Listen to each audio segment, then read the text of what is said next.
Good morning. My name's Paul Leon. I'm the CEO of Illumination Foundation, and welcome to day 2 of Illumination's Foundation Virtual Homeless Consortium, Together We Can, expanding the conversation surrounding homelessness and vulnerable populations.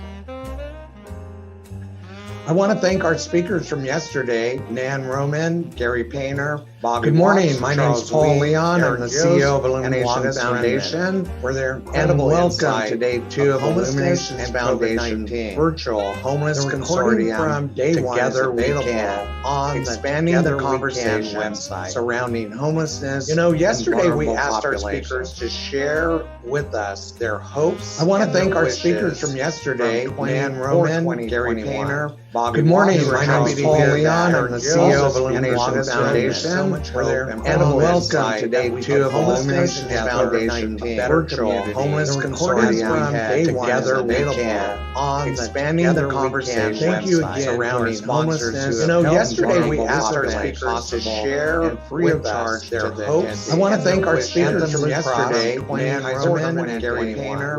Good morning. My name is Paul Leon. I'm the CEO of Illumination Foundation. And welcome to day 2 of Illumination Foundation Virtual Homeless Consortium, Together We Can, on expanding the conversation. Thank you again around homelessness. Yesterday we asked our speakers to share all of our speakers their hopes. I want to thank our speakers from yesterday, Nan Roman. Today's theme was good morning. My name is Paul Leon. I'm the CEO of Illumination Foundation. Our session today will welcome to day 2 of homelessness as a public health crisis, mental health in 2020 and beyond, healthcare and homelessness. We would like this event to be as interactive as possible.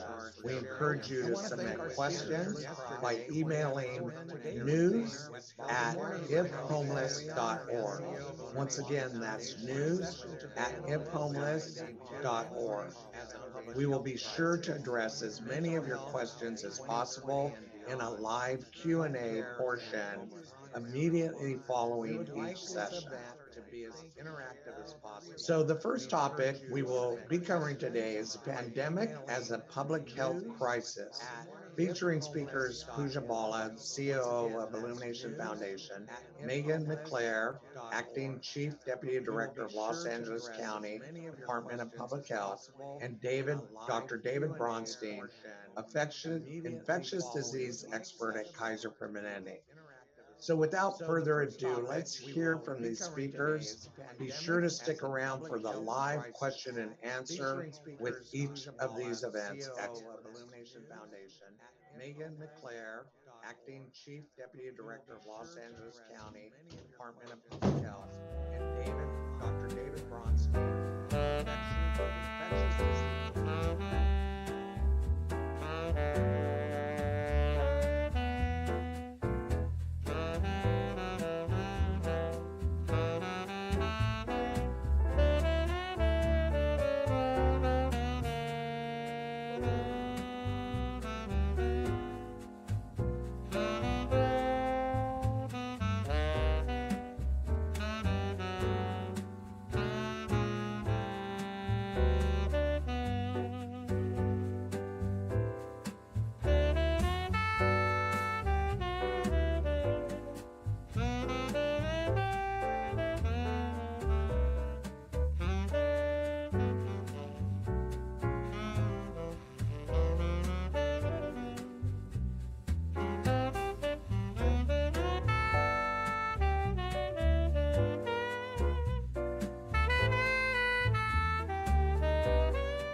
morning, everybody. My name is Pooja Bala from the Illumination Foundation, and I'd like to welcome you all to day 2. I hope you enjoyed day 1 and the amazing speakers that we heard from.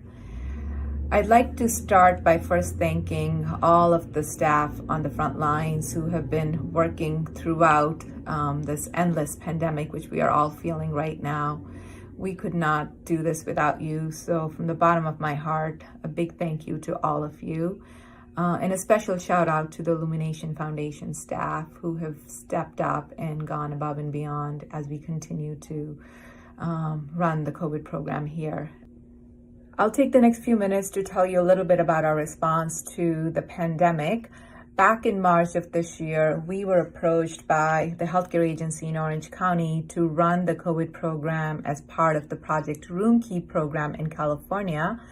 As part of that, we partnered together with the public health department, with the healthcare agency, to open several sites across Orange County, different sites for North County, Central County, and South County. It's a big county.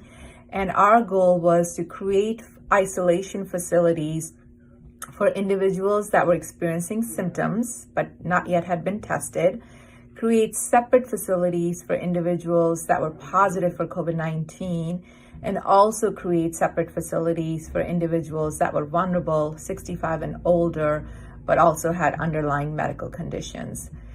We had to do this rather quickly in a span of few weeks, and what we ended up doing was creating these isolation spaces based on the experience we've had over the last 13 years in opening programs while we respond to different crises that have come about. But this by far was one of the largest, as we all know. So what we did was work closely with the hotel owners, created different spaces for the COVID program. We had to create separate floors for individuals that were either quarantining, separate floors for individuals that were waiting to be tested, and a completely separate facility for individuals that were confirmed positive. We mobilized quickly with our medical team, our nurse practitioner, our medical director, who rounded every single day on the COVID-19 confirmed floor to manage the symptoms and take a closer look at the population to make sure, as the disease progresses, that we were able to manage them safely in these settings. We also work closely with all of the area hospitals, the public health department, to bring in individuals who were very, very sick at the beginning of the disease process, but needed more care outside of the setting of a hospital. Over a span of few months, we were able to take care of over 1,500 individuals who came through these different programs, through different motels. And what we saw was about 350 of them were confirmed positive. So let me now just show you some data that really points to everything that we heard yesterday from many of the speakers around the health inequities, the healthcare disparities in our healthcare system, which shed a light on all of the medical issues, mental health issues that the homeless population faces, and how we need to really be working together to address those issues. So as we tracked every individual who came through, we were able to collect a lot of data on their medical issues, their housing issues, their mental health issues, and lots of other information that really paints this picture of who the population is that was impacted more by COVID-19 than others.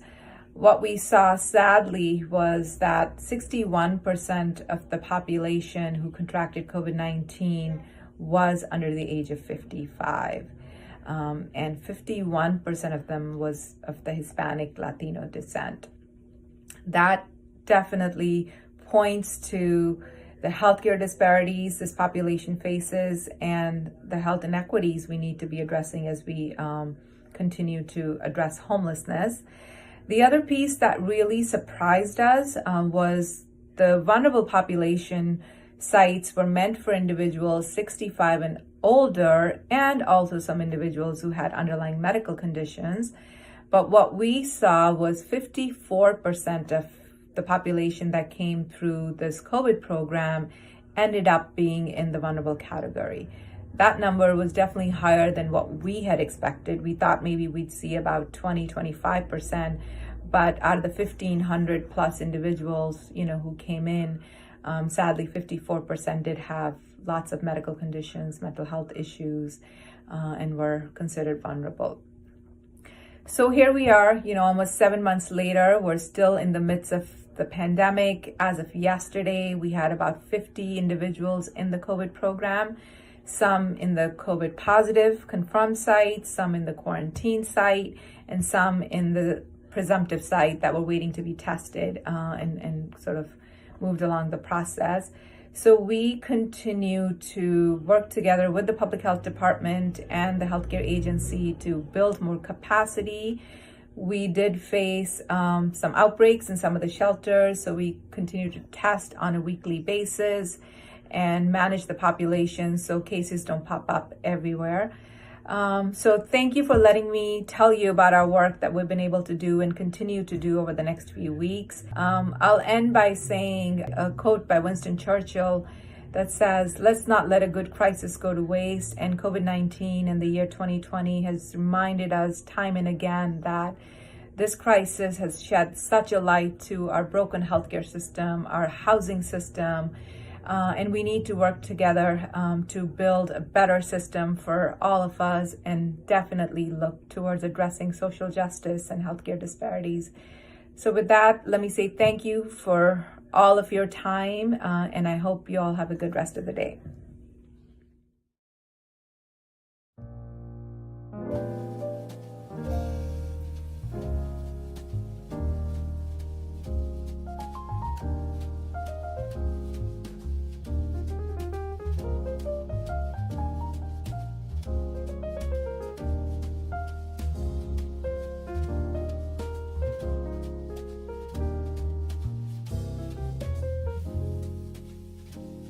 Hello, my name is Megan McClare, and I'm the Chief Deputy Director of the Los Angeles County Department of Public Health.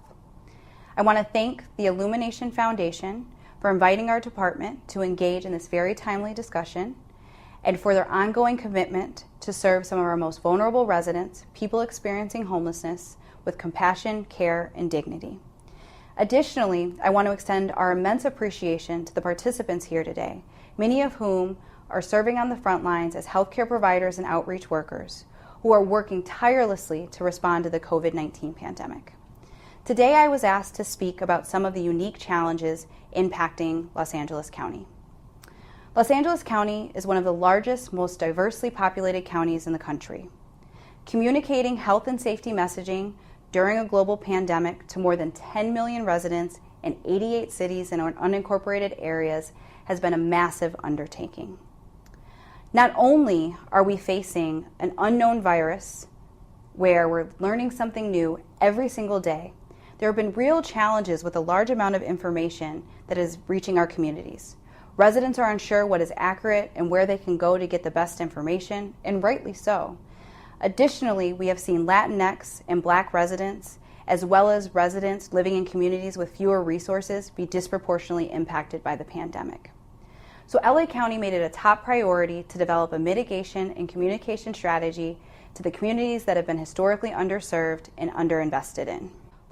We quickly mobilized hundreds of quarantine and isolation housing units led by the Department of Health Services to ensure that folks who could not safely isolate had the resource available to do so. LASA and the Homeless Initiative established thousands of hotels and motels for unhoused residents, particularly those who are elderly or have underlying conditions, to protect those who are most at risk. We coordinated with the Department of Health Services to assure that robust testing was available to homeless service settings as surveillance and outbreak management strategies. And while every loss to COVID-19 is heartbreaking, we believe that early measures in the county and city to protect people experiencing homelessness help to reduce the spread of COVID-19 and save lives. This pandemic has shed a stark light on systemic racism and inequities' impact on health. We already saw these among our unhoused neighbors, where we are seeing staggeringly high numbers of impacted Black Angelenos. And this is not new, and unfortunately it will not go away once we're on the other side of the pandemic. There is still so much to do to continue to close these gaps, and we will continue to work with partners who are addressing the inequitable distribution of resources and opportunities to ensure that people have the optimal health and well-being possible. The inequities we have seen throughout the pandemic required swift action. We know that the systemic injustices, including discriminatory policies and institutional racism that lead to unequal distribution of wealth, resources, and opportunities, have led us to the staggering disproportionality in outcomes and distrust in governmental institutions. Public health and its partners are working hard to address how COVID-19 is impacting our communities through increased testing and ensuring workplaces are safe for everyone, both employees and residents. But addressing the factors that result in the unequal distribution of the needed resources for optimal health requires more expansive efforts that focus on racial and economic justice. All of us can work together to strengthen systems that change the conditions contributing to these inequitable outcomes during the pandemic and long after we get to the other side. This fall and winter, we will probably see both flu and COVID-19 at the same time. And this will create even greater demand on our healthcare system, potentially making it more difficult for all to access needed care. The good news is we have a way of protecting ourselves from the flu, and that is to be immunized and use proven strategies for protecting ourselves against COVID-19, which include wearing face coverings, keeping our distance, frequent hand washing, and staying home when we're ill. There is so much at stake for vulnerable populations as we enter this flu season. Public health is working with skilled nursing facilities in preparation during this pandemic. First, immunizations are key for this population, so our guidance requires facilities to offer the flu vaccine to all facility residents and staff.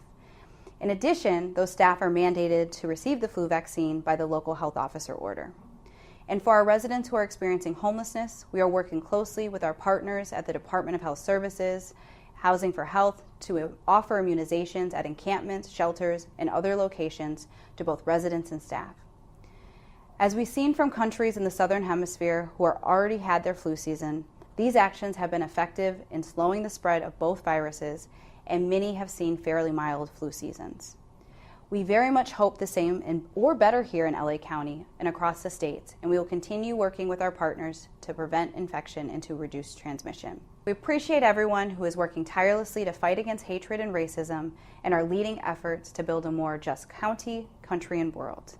And Public Health is so grateful to partner with every one of you in this most important work. Thank you.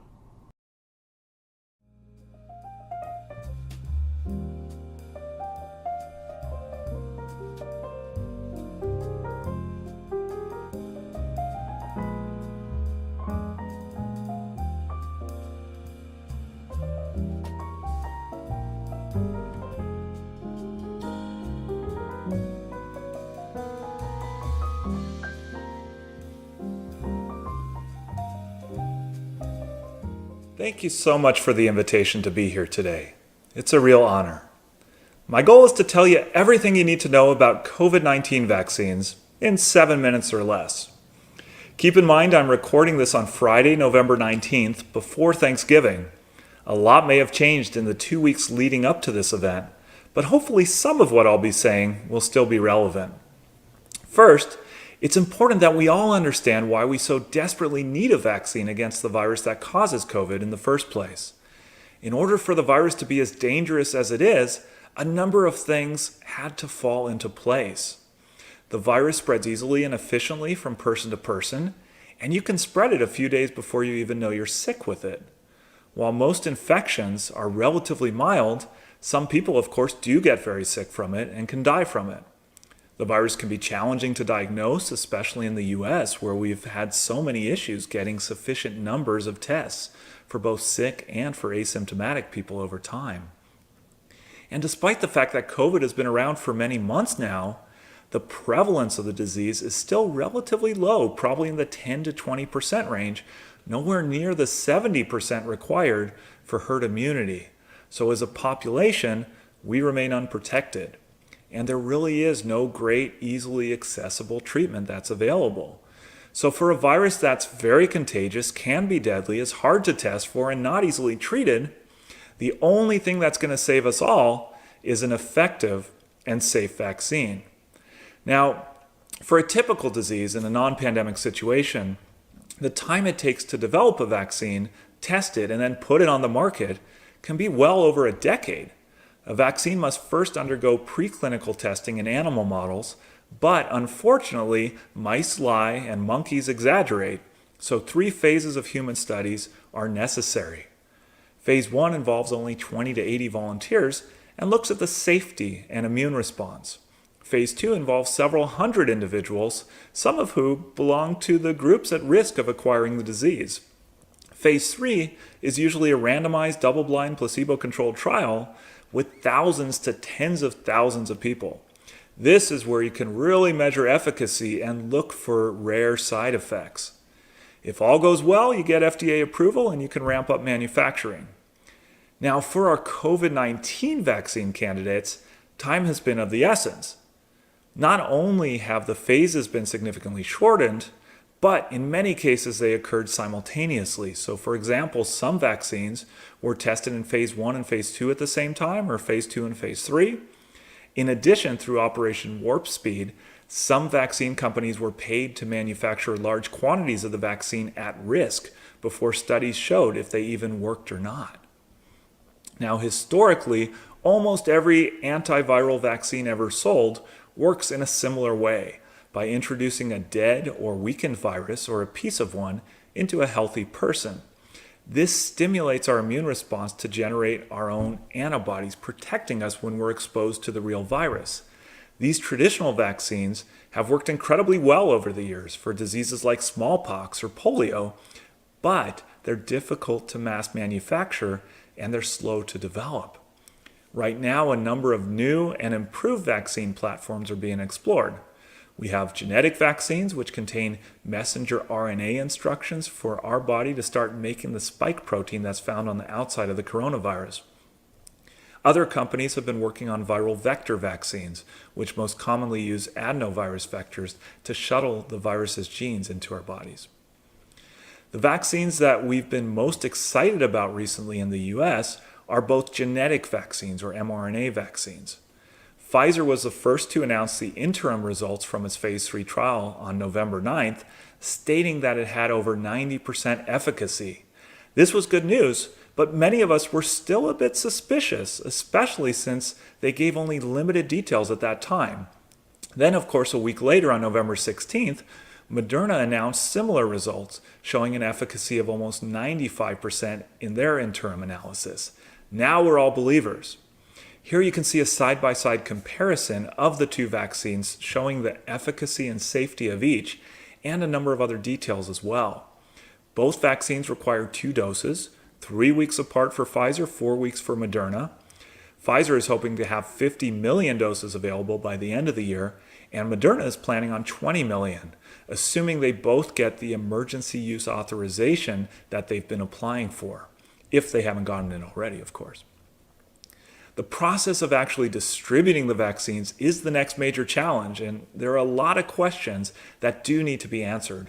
First, we need to make sure that a sufficient number of people receive the vaccine in order to develop adequate herd immunity. If 75% of us in the US get vaccinated, that's 275 million people. Will we have enough doses for that? How long will it take to immunize that many people? I know many of us were under the impression that as soon as a vaccine's available, we'll all be saved, but it's not that simple. We'll need to prioritize who gets the vaccine first. For example, will the first 18 million doses go to healthcare workers? Or do we focus on all 55 million essential workers in the US first? No matter how we look at it, we will need to deliver an incredibly large number of vaccines to a large number of people as quickly and as efficiently as possible. This will undoubtedly take months. And even when the majority of the population is immunized, we currently have no way of knowing how long the protection will last. Will we need additional booster doses later? Can we mix and match doses from different manufacturers, assuming more than one vaccine is licensed? And once the vaccine is in circulation, what kinds of systems will be in place to assure its effectiveness and its safety? Vaccine hesitancy is a real challenge. Significant disparities exist in terms of vaccination rates in general, which are often most notable among Black Americans. Just like with the flu vaccine, blacks are less likely to say they would get the COVID vaccine if it's available. The numbers dropped from 54% in May to only 32% in September, compared to whites who dropped from 74% to 52%. Of course, any talk about vaccines wouldn't be complete without a plug for the flu vaccine, which, as you know, we have already been administering for this season. This year, protecting yourselves and your loved ones with the flu shot is more important than ever.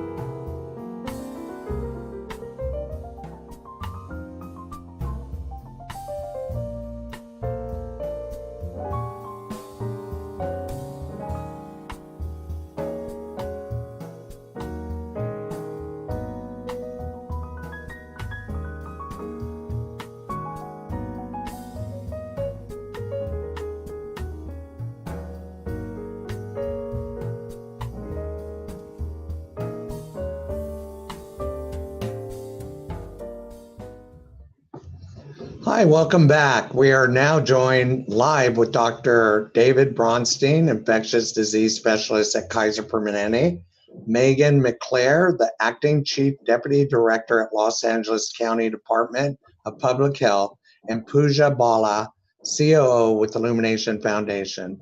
Thank you all for joining us, and thank you for your incredible insights already.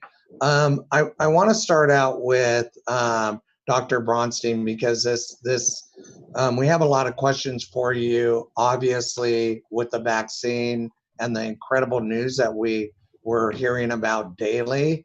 But one of our audience sent in a question about a hesitancy and why there is so much hesitancy, and you as a professional and understanding vaccines and their efficacy. What would you recommend, and how do you plan on going forward to teach your patients the benefits and the risk involved with vaccines? Great. Thank you, Paul. And thank you so much for having me here today. It's a real honor and pleasure to be here. I think you may have noticed from the video that a lot has changed even in the last week or two since I filmed that. So we've got vaccines now that 2 of them have been submitted for emergency use authorization. They'll probably get those middle of this month, very soon, and we'll be ready to start rolling out those vaccines. But as you said, the problem is, even though we have a vaccine that really looks pretty amazing and looks very effective in especially the Pfizer vaccine, the Moderna vaccine, it's one thing to have an effective vaccine. It's another thing to convince people to actually get that vaccine. And we've really learned a lot as an organization, and any physician, any healthcare provider can tell you that when you talk with patients, there always are a lot of concerns, whether it's the yearly flu vaccine, whether it's the traditional vaccines that we give to our kids. Lots of questions and concerns out there. We do everything we can to try and help address that. It's all about education, honestly, and anything we can do to educate our patients and let them know that it is safe, that it is effective, and why it's so necessary. It really comes down to, we need people to understand that the risk of the disease is so much more than the risk of the immunization. And so far with the vaccines we have right now, they're looking very safe. They've been tested on tens of thousands of people each. And in those, sure, some people get headaches and a little bit of achiness, maybe a little fever, especially after the second dose of the vaccine. But we're really not seeing any concerning or scary side effects that people should be worried about. Instead, what we are seeing is a disease that, of course, is running rampant right now and really needs to be prevented at all costs. One of the good things that I tell my fellow doctors and staff members is, we're going to be leading by example here. If you think of who's the first person to get the vaccine, it's going to be healthcare workers for many of those. And we need to be comfortable. We need to be educated about the vaccine. And if we get it ourselves, then, I wouldn't ever dream of doing something for the patient I wouldn't do for myself or my own family, of course, when the time comes. And so we'll be the guinea pigs, if you will. We'll be leading by example and showing everybody out there that it's safe and we're going to get it for ourselves. We also have an independent review body within Kaiser Permanente that's going to look at all the data. We're not just taking the word of the drug companies. We're going to review it with our own panel of experts to make sure it's safe for our members, for our patients, for everybody that we care about too. Wow, that instills a lot of confidence. Thank you so much for that. The next question is for Megan. And Megan, I know a lot of people don't understand the breadth of LA County and the incredible task that you have having to work in such a large, populous county, so much diversity. The question came in, what is LA County Department of Public Health going to do to mitigate COVID-19 once Operation Room Key and Project Home Key is over? Yeah. And yes, and first, thank you, Paul, for that question. And, I thank everyone for having me here today. We've worked really closely with county, city, and service provider partners from the start of this pandemic, and I spoke to this in the video, to really make sure that we establish measures to protect people experiencing homelessness. And so in LA County, we actually have two sets of housing options that are available. So we have Project Room Key, which we've designed here in LA County to be particularly focused on people experiencing homelessness and those that have vulnerabilities that put them at higher risk of adverse outcomes due to COVID-19. And we are very proud of being able to stand up thousands of rooms in that, and it's really, we believe that has really helped to save lives. And so, we are currently working with renewed funding. We're going to continue to extend some of the leases that we do have around Project, Room Key. And then I think a lot of our partners, when we came to this space, came with a shared commitment is that we wanted to make sure that as we're ramping down these rooms, that we aren't going to be putting people back into the streets. And so the plans for ramp down have been linked to identifying other housing options, finding permanent supportive housing wherever possible, so that we actually can mitigate the impact of actually ramping these down and forcing folks back into the streets. And then we also have medical sheltering, which is another option. So in other counties, they've had Project Room Key that has served as to serve folks that have COVID suspect, or may have been exposed. So we have medical sheltering, which is another set. We have hundreds of rooms that we have available for anyone that can't safely isolate, regardless of housing status. And, we currently are actually, given the current state, unfortunately, we're looking, we had a record of over almost 7,600 positive COVID cases yesterday. And unfortunately, that will not be the last record that we're breaking in LA County. And so we currently are expanding our capacity around medical sheltering so that folks that are COVID exposed and positive will have additional housing. I also want to note that even before Project Room Key was established and we had secured those fundings, which have been monumental in our ability to do this response. We started with doing technical assistance and providing guidance to all of the shelters around kind of the decompression measures that might be needed in order to kind of make sure that there's physical distancing within the shelter settings. We provide support on what are the infection prevention basics that need to be in place. And so with that, those will continue, and we work very closely with the Department of Health Services and Housing for Health to be able to continue to provide that support. In addition, we have folks that, again, Housing for Health actually has folks that are working with COVID response teams that are working with sheltered and unsheltered folks to make sure that we're identifying those that are vulnerable, finding them housing options to either decompress the shelters themselves or to link them to other options so that they don't get particularly sick. And so I think that work will always continue to happen. We'll continue to providing that proactive and prevention support, and we'll continue providing intentional testing. I think that's also something it's worth noting that within the people experiencing homelessness, we deployed a very robust and intentional testing strategy so that we could really quickly identify where there might be an outbreak and where folks might be infectious. And so continuing to devote dedicated resources to make sure that those that are vulnerable, creating linkages to healthcare services, which also presents a challenge for people experiencing homelessness, are available. So those measures will always, are planned to be in place. They'll continue to be in place, and public health will still be there to be able to respond to the outbreak and any positive cases that are there. Great. Thank you, Megan. And Pooja, the question came in, what impact did Project Room Key have in Orange County and the overall health system? Yeah, great question. First, I think the fact that California was able to come together quickly and roll out a program Project Room Key, which was focused on taking care of the vulnerable population, folks experiencing homelessness, was really a godsend. We could not be doing what we do today without Project Room Key. And I want to start by first thanking the healthcare agency at Orange County, who went into action right away. The minute Project Room Key was launched, they started working on a template, on a concept that will help assess the situation in Orange County and roll out a program.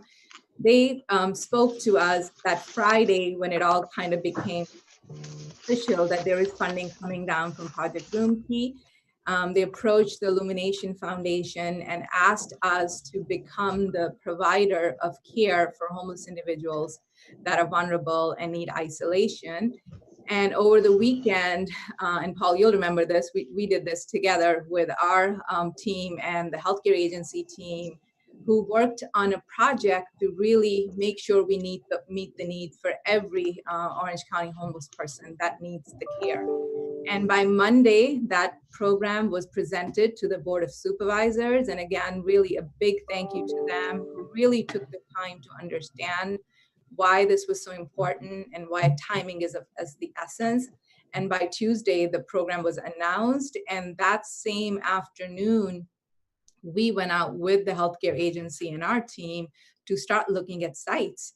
And very quickly, we had to come together and open several sites throughout the county to address individuals that are vulnerable, 65 and older, had medical conditions, underlying medical conditions, and also create COVID wards. So we had hotels, one in North County and South County, to accept patients that were confirmed COVID positive. And this really helped the healthcare system in the sense they were so in the midst of trying to manage the surge that they needed to really save those inpatient beds and the ICU beds for the folks that needed the critical care. So with this program, we were able to take individuals who were out on the streets, who were actually having mild symptoms of COVID, but had not been tested yet, had not been in any emergency room. So we had rapid response teams with nurses and counselors who went out to meet individuals throughout the county who would then be brought into the Project Room Key sites. And we started off with 6 sites to make sure we covered the geography and had our teams assessing individuals. And what we saw was that it took a lot of education on our part to really express to the homeless individuals that we needed to reduce the density in the shelters and bring them inside into these isolation facilities. And the fact that we had capacity for different facilities, one for isolation, one for quarantine, and the other one for the vulnerable population, and a completely separate for confirmed positive, really helped the population come to ease, because there was a lot of fear of what setting am I going into? You know, I'm going inside, what does that mean? So I think the county, the Board of Supervisors really, came together to make sure the funding really went to the programs and was positioned in a way where we could outreach not just the folks in the shelters and the streets, but also the hospital system. And on any given day between June and July, we would get 30 to 35 referrals from the hospitals, where they had folks who were critically ill at the beginning, when they were admitted to the hospital, and now still needed to complete that isolation period. They were doing better. So our program accepted those patients, and our medical team, our clinical team, really rounded on those patients and worked closely with the hospital folks to make sure that we could manage the population safely. Great, thank you. Dr. Bronstein, somebody in the audience asked, let me see if I can group this together. She's a Kaiser patient, so that's good, but is worried about flu versus COVID, and what should she do? Should she come in? And then the second part of the question was, she really feels bad for the homeless individuals on the street. What do they do, and how does Kaiser serve them? So 2-part question. Yeah, no, wonderful question, both of those. Yeah, with regard to flu versus COVID, most important thing I can say right now is for flu, there's a safe, effective vaccine that you can do to prevent getting flu. And that's important. I know a lot of people out there right now are thinking, well, I'm distancing, I'm wearing a mask, I'm taking all these safety precautions, I probably won't get the flu this year. And hopefully that's true. But the reality is, right now we're distancing and we're wearing masks and we're washing our hands. But look how much COVID is going on right now, right? It's not a perfect control strategy. So with flu, if you have a vaccine that's available, that's been shown to be safe by the literally billions of doses that we've given over the past decade, there is no reason not to run out and get your flu vaccine if you haven't already, to prevent the confusion of, oh my God, do I have flu or do I have COVID? To prevent us needing to take up hospital beds on someone with a flu infection that can have nasty complications that could have been prevented anyways with the vaccine. All sorts of great reasons this year, more than any other year, although it's important every year, but so many reasons to basically run out and get your flu vaccine, and protect yourself, protect your family. Because if you think about it, flu acts the same way as COVID. You can have a flu infection if you're not immunized, and you can spread that infection to someone else before you even know you're sick with it. You may never develop symptoms, but you can give the flu to someone who is more vulnerable. So the vaccine's the way to go. When it comes to if you do get an infection, even if you got a flu vaccine, doesn't mean you couldn't get the flu. You can still get it. You're a lot less likely to get complications, but um, it's still possible to get some mild symptoms or even a regular flu infection. The important thing there is really think: do I need to come in? Do I need to expose other people, or is this something I can manage myself at home? And there's really no way of telling, at least at home, is it flu or is it COVID? But just like we don't have people running in every time they've got mild COVID infection, flu would be the same thing. You do want to look and see, what symptoms do you have? If you have a little fever, cough, congestion, sore throat, runny nose, that could be either one. But as long as you're breathing okay, as long as you're feeling okay, there's nothing we would do differently. Sure, we can test and tell you if you need to isolate or not. And that's something we can offer. We can test, and we do have a combined flu and COVID test. We call it the Fluvid test, where we can tell you which one of those two you do have, if either. But honestly, it's not going to really change the management too much. Now, if you are someone who has high risk medical conditions, whether it's diabetes, or if you're older in age, or any of those conditions that put you a little more high risk for complications, that's a case where I would at least call your doctor, or just call us at Kaiser. We've got plenty of people standing by to answer those calls. And we can decide, are you someone who would benefit from early therapy with Tamiflu, for example? So unlike with COVID, where there really is no easily accessible, good early treatment, with flu, we do have Tamiflu, which isn't great, definitely no substitute for the flu vaccine, but it is something that can be beneficial and can hopefully keep some people out of the hospital if necessary. So we can do all that with virtual visits. And when in doubt, as long as you're not, again, having trouble breathing or not too severely ill, it's always better to call us first, talk to an advice nurse, talk to one of us, and then we can decide really what the best, most appropriate place for you to go would be, whether it's just driving through a testing facility, or coming in for an appointment, or rushing to the emergency room, God forbid. But if you're that sick, don't wait for us to have a conversation with you. You go and do what you need to do. With regard to the question about what KP is doing for our homeless population, we've always felt very, very strongly about investing in our communities. And, while we don't necessarily ourselves have the systems and resources to manage, we partner. And we've been doing a ton of work partnering with community partners. Many of you are benefiting from that partnership just as we are in terms of helping our community there. And so that's really what we focus on. Having said that, if we do have people who are sick and they make our way to our emergency rooms and such, of course we treat them.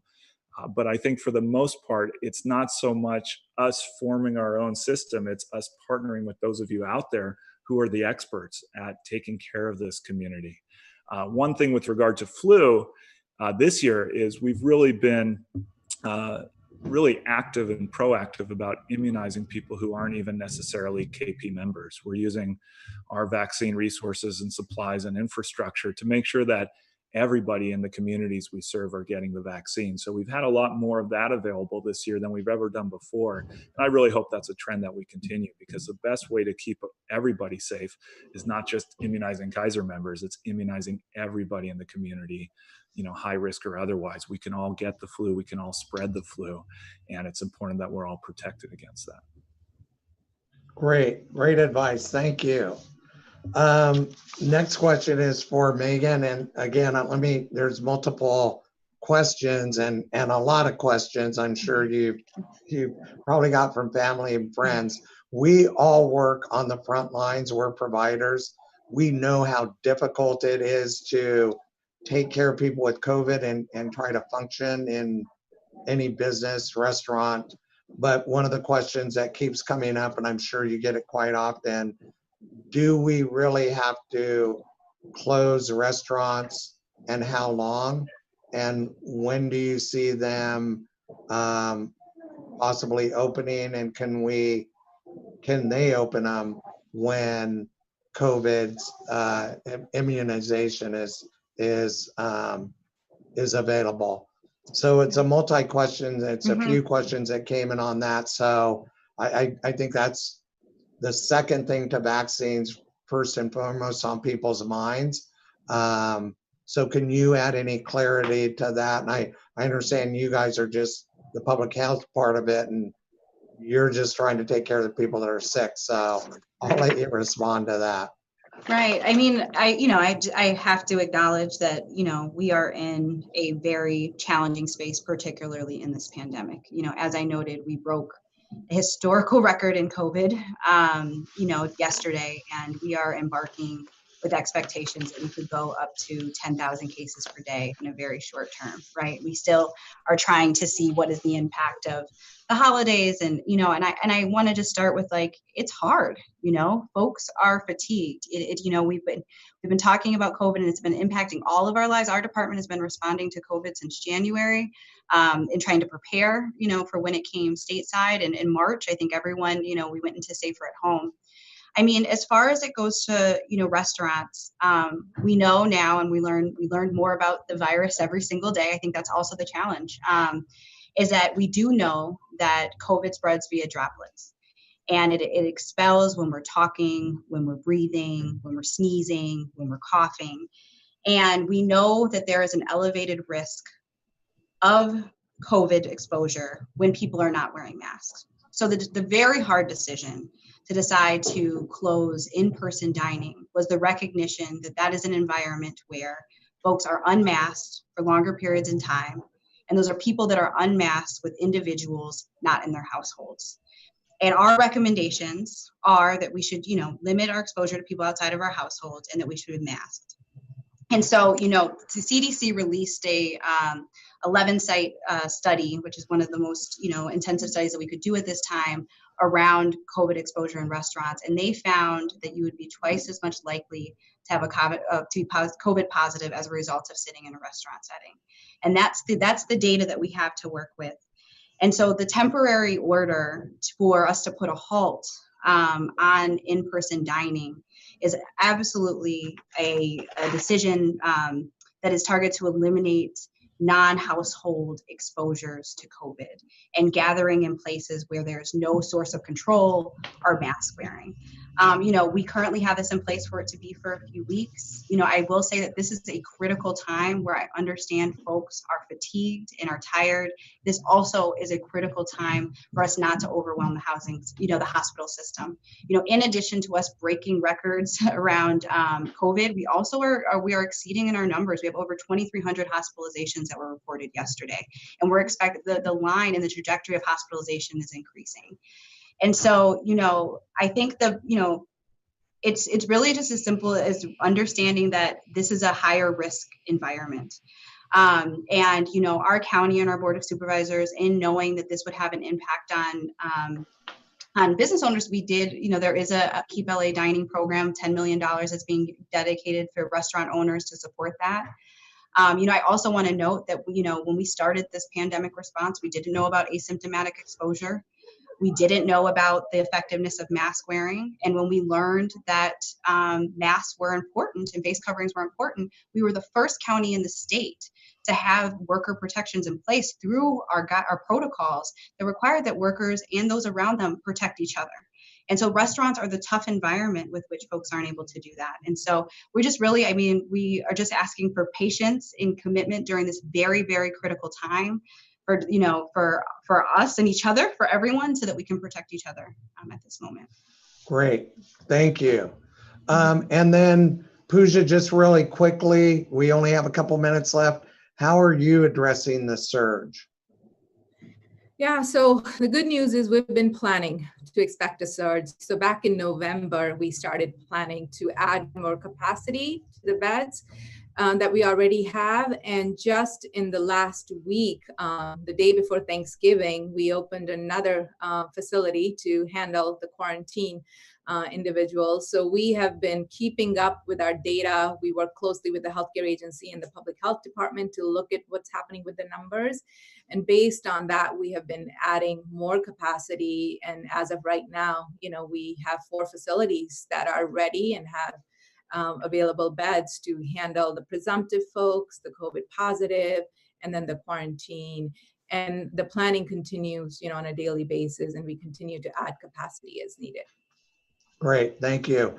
We are asking all of our speakers, and we did this yesterday, can you just give me one sentence on what you think is going to be coming in 2021, your, perspective as far as positive or more crisis, and we just kind of wanted to hear one sentence on what you think we're going to be looking at in 2021. And we'll start with Dr. Bronstein. I see 2021 as a hopeful year. I think we've got the vaccines that are coming. They look great. We can all be protected if we all do our part, get our vaccine, and we can protect each other with that. So I see it as a very hopeful year. Definitely won't be worse than this one. Great. And Megan? This might be a long sentence, but I'll start it with the caveat, while we're at a very critical juncture in, the top of 2021, there's light at the end of the tunnel. As Dr. Bronstein has said, we do have a vaccine. I think this is what we've been anxiously waiting for. And I think that the early on commitments for ourselves in the first part of this year will really drive the course of the rest of this year and the impact of how long we're in this pandemic. Great. And Pooja? So I think, this pandemic has really shed another light to the lack of access of care to homelessness individuals. And I really hope, with Project Room Key, that we have been able to come together and look that there is a way to handle this public health crisis, that there's also a way to handle and tackle homelessness. And I really do think 2021 is going to be great because we know we can do this if we really put our hearts to it. So I'm really hoping that we will be able to really address homelessness with new innovative methods in 2021. Great. I want to thank you all, number one, for your service to the community. It's incredible, and taking the time. I know you guys have all busy schedules to share and impart that wisdom that we all need to continue to hear. So thank you very much. We really appreciate it. And this concludes this session of the pandemic as a public health crisis. Stay tuned for a video by one of our community partners. Join us at 11 a.m. for our next session on mental health 2020 and beyond. See you then. Thank you so much.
I'm Veronica Stevens with Laura's House. I am their lead community outreach and education specialist. Today we're going to be covering kind of the landscape of domestic violence, since we are a domestic violence agency, and the impacts that pandemic had on this issue.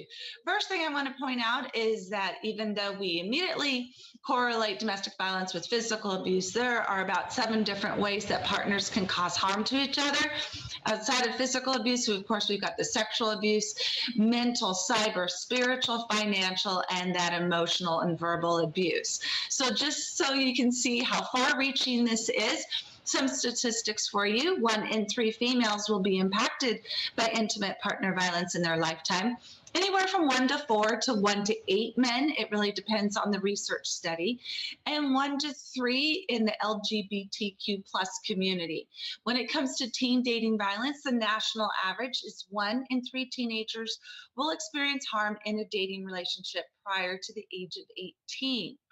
So, what happened as a result of the shelter in place? Well, as our agency, we experienced a 65% increase in our hotline calls.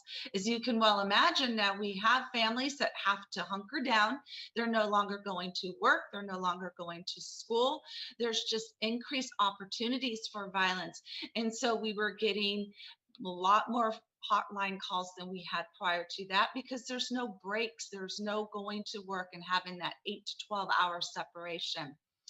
Whenever we work with a client or just a friend or family member, we always encourage an emergency safety plan. And that is in the event that they have to leave in an emergency, that they have some essential items. And that would be important documentation such as birth certificates, passports, bank account numbers, an extra set of keys, a burner phone, because often their cell phone is going to be taken away from the person who's causing harm. How are you going to do that when you are occupying the same space? There's no real safe exit plan for them and no time to get away, because you don't really leave an abusive partner or person causing harm. You have to escape them, and that takes some planning. We also saw a dramatic difference in our therapy or counseling services. So rather than, of course, the clients coming in for that one-on-one therapy, had to switch to telehealth. But then how are they going to have that conversation in that hour-long session when the person causing harm's in the next room? So then we worked with them. Can you go and say you're doing errands and just parked in an undisclosed parking lot and carry on a conversation? Can you tell them you just want to get fresh air and you're going to take a walk? And can we schedule the time there? So everything changed when they were sheltering in place. As well as legal advocacy, our courts did shut down. And so individuals who had those temporary restraining orders, and let's say their next court date was the following week, and now the courts are shut down, the concern was, are the temporary restraining orders still in place? How does this look and what are my next steps? And so we worked with those clients in doing all the electronic filing and really holding their hand through this legal process, because it's overwhelming as it is. But now that we're shut down, what do you do? Okay, so some takeaways. If you are working with somebody and you're one of your clients or the people that you serve, you know, is in an intimate partner relationship that the partner's causing harm, maybe a friend or family member, the knee-jerk response is always frustration and just leave. But it's very important to know that there's many roadblocks, and that's the last thing that they actually want to hear. To recognize that they're living in fear, that maybe they don't have a support system in place, that they are incurring threats. If they leave, something's going to happen to them. So over 80% of the domestic violence homicides that pertain to females happen within the first 72 hours after she has left. And so that is daunting and is a real danger. And of course, the eternal optimists, they just believe it's going to change. Maybe they think that it's embarrassing. There's so much shame linked to this. If there is a core religious belief system that they're not allowed to leave, shared children, what's going to happen to the children, the great unknown, and just financial dependency. How are they going to make it on their own? So the best thing we can do is just switch over to empathy, to really put ourselves in their shoes and to listen, to remain open, and most definitely not advise them on how to navigate this relationship. So what we can do is we can just start the conversation, keep it super casual, not like this is going to be daunting. Refrain from judgment as they're speaking. Let them do the talking. If they are talking, then just let them talk. We're going to, of course, again, listen without advising, and then ask those questions. So I noticed that when we were out or when you were here at my desk and your partner just keeps texting, you have to keep checking in. How does that make you feel? How long has this been happening? And get them to kind of start understanding and recognizing some of these signs. Take their lead if they want the conversation to shut down, respect that and in the conversation. And by all means, we don't want to argue with them, and we most certainly don't want to argue with their partner. That can just cause heightened tensions and escalate the violence in our absence, and then offer the support. Not, I'm here if you need me, but what can I do to help you? The exception, of course, we will intervene if we have somebody that is crying on the other end of the phone, saying they're scared, they're in danger, or we can hear something going on next door and we know that it's escalated. We should always give ourselves permission to call 911 and to get authorities involved if that's what's necessary to keep that person safe. Whether they leave or they stay, because it's completely up to them, just continue to validate their story and to tell them that you believe them, even if you know their partner and you can't imagine them doing some of the things that this person is telling you. We have to kind of leave those preconceived notions aside and enter into believability and let the rest sort itself out. Encourage them to take up activities outside of the family. Let them know that this isn't their entire world, that maybe they could take a class or go out with some friends on Friday night, and just encourage them to look beyond what is happening right now. And if they leave, continue with your support. Maybe you think that's the end game and we're so excited that they've left, but trust me, it is yet just the beginning of the journey that is going to be very long and arduous for them. And so the much that we stay with them, the better chance they have at remaining away. And then focus on their strength. They have probably been so torn down by their partner. And so helping to highlight, you've got this, I believe in you, you're so smart, what can I do, I'm here for you, and just really focus on the strengths in their life. I encourage everyone to have a domestic violence agency's 24-hour hotline on person, whether it's in your cell phone, contact list at work. Anybody can call Laura's House 24 hours a day, 7 days a week if they're in need of our services. And that's just 866-498-1511. And of course, the national hotline, National Domestic Violence Hotline, is a really valuable resource.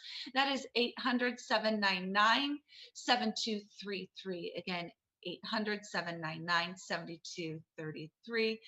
I hope this gives you just a very brief and fast overview of what has really happened within domestic violence and the COVID pandemic. Thank you so much for giving me this time to share.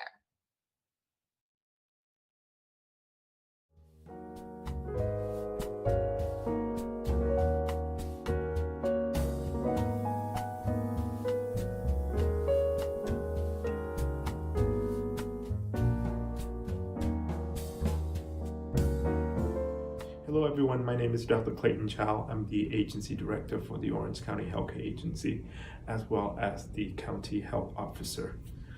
As you know, since the COVID-19 pandemic started in late February, early March, it has a huge effect on the emotional wellness of our community, especially for individuals living with mental illness as well as addictions. The effects truly has been talked about in terms of children who are locked up at their home, not having been able to return to school for in-person instruction, and how that would affect their relationship with their peers, as well as their development process in terms of social interaction. We know that the number of suicide have not increased compared to previous year, and the reason probably due to the delay in the reporting process. Nevertheless, we do know that the number of people who calling into our local warm line have increased dramatically. We know that people who are calling into this warm line are individuals who really suffering from anxiety or stress related not only to the changes in the environment, the fear about COVID-19, but also because of the unemployment, the financial issue, etc. So that is really, really important. The other piece is for our children. We don't really know what is the exact number of children who have been going through situation that could be classified as child abuse, because they're not in school for the educator, the teacher, to identify those who are in need. We really don't know truly what is the true number of kids who started to have anxiety or depression. I am very sure that if their parents are affected emotionally by the pandemic, clearly it would also mean that the children in that family also affected as well. And so what we can do is really create an outreach as well as educational material made available for the parents, for folks in the community. I think that this is the time where we really have to concentrating on educating our educators, the teacher aides, etc., on how to recognize mental health condition such as anxiety and stress in children. This is the time where parent, teacher, educator, advocate, community-based organization really have to work together to make sure that no kid would suffer alone, and we really have to consider bringing them into treatment. I think that it's really important that all pediatricians have to assess children that are seeing them either in person or via telehealth on mental health condition, right? Assess them for stress, assess them for depression.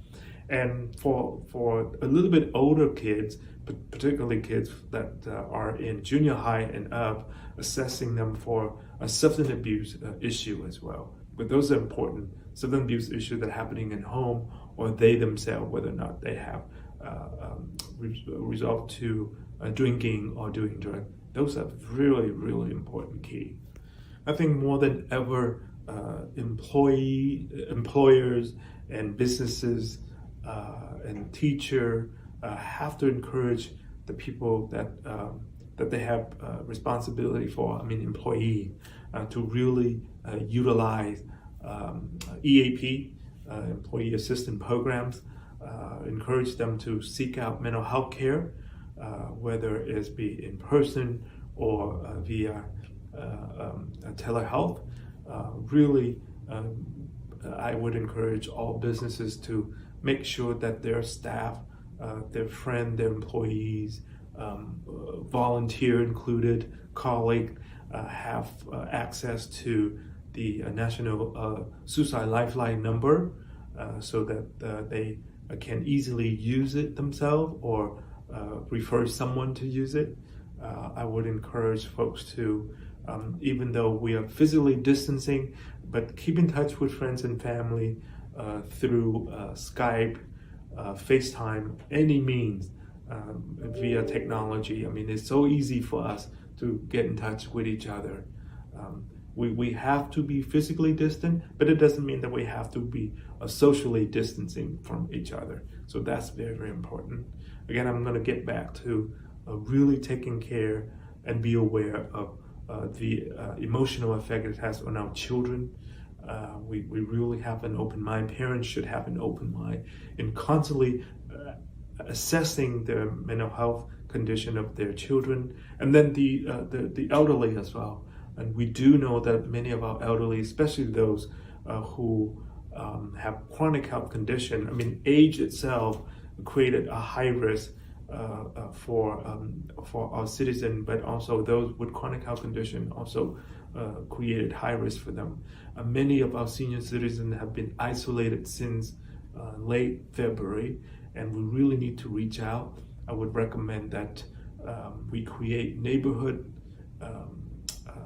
support team to outreach to individual senior resident citizen in our neighborhood, to reach out to them, make sure that they are not alone, make sure that they are well taken care of. I know our county agency, SSA, health agency, as well as the Orange County Community Resources, would band together and create a program specifically focusing on our senior citizen, especially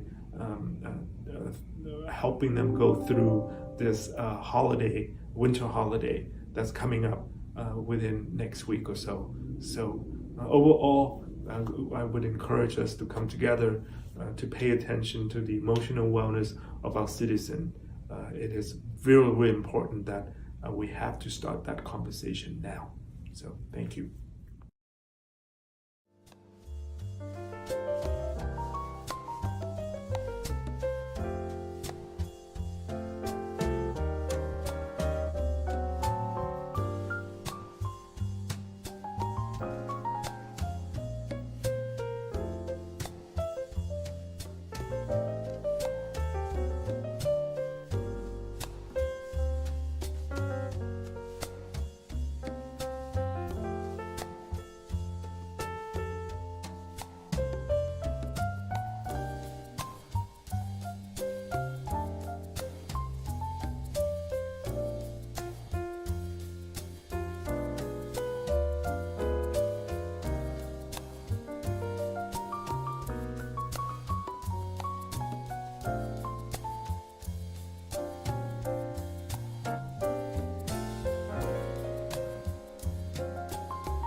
Hi, welcome back. I'm so excited for this next breakout.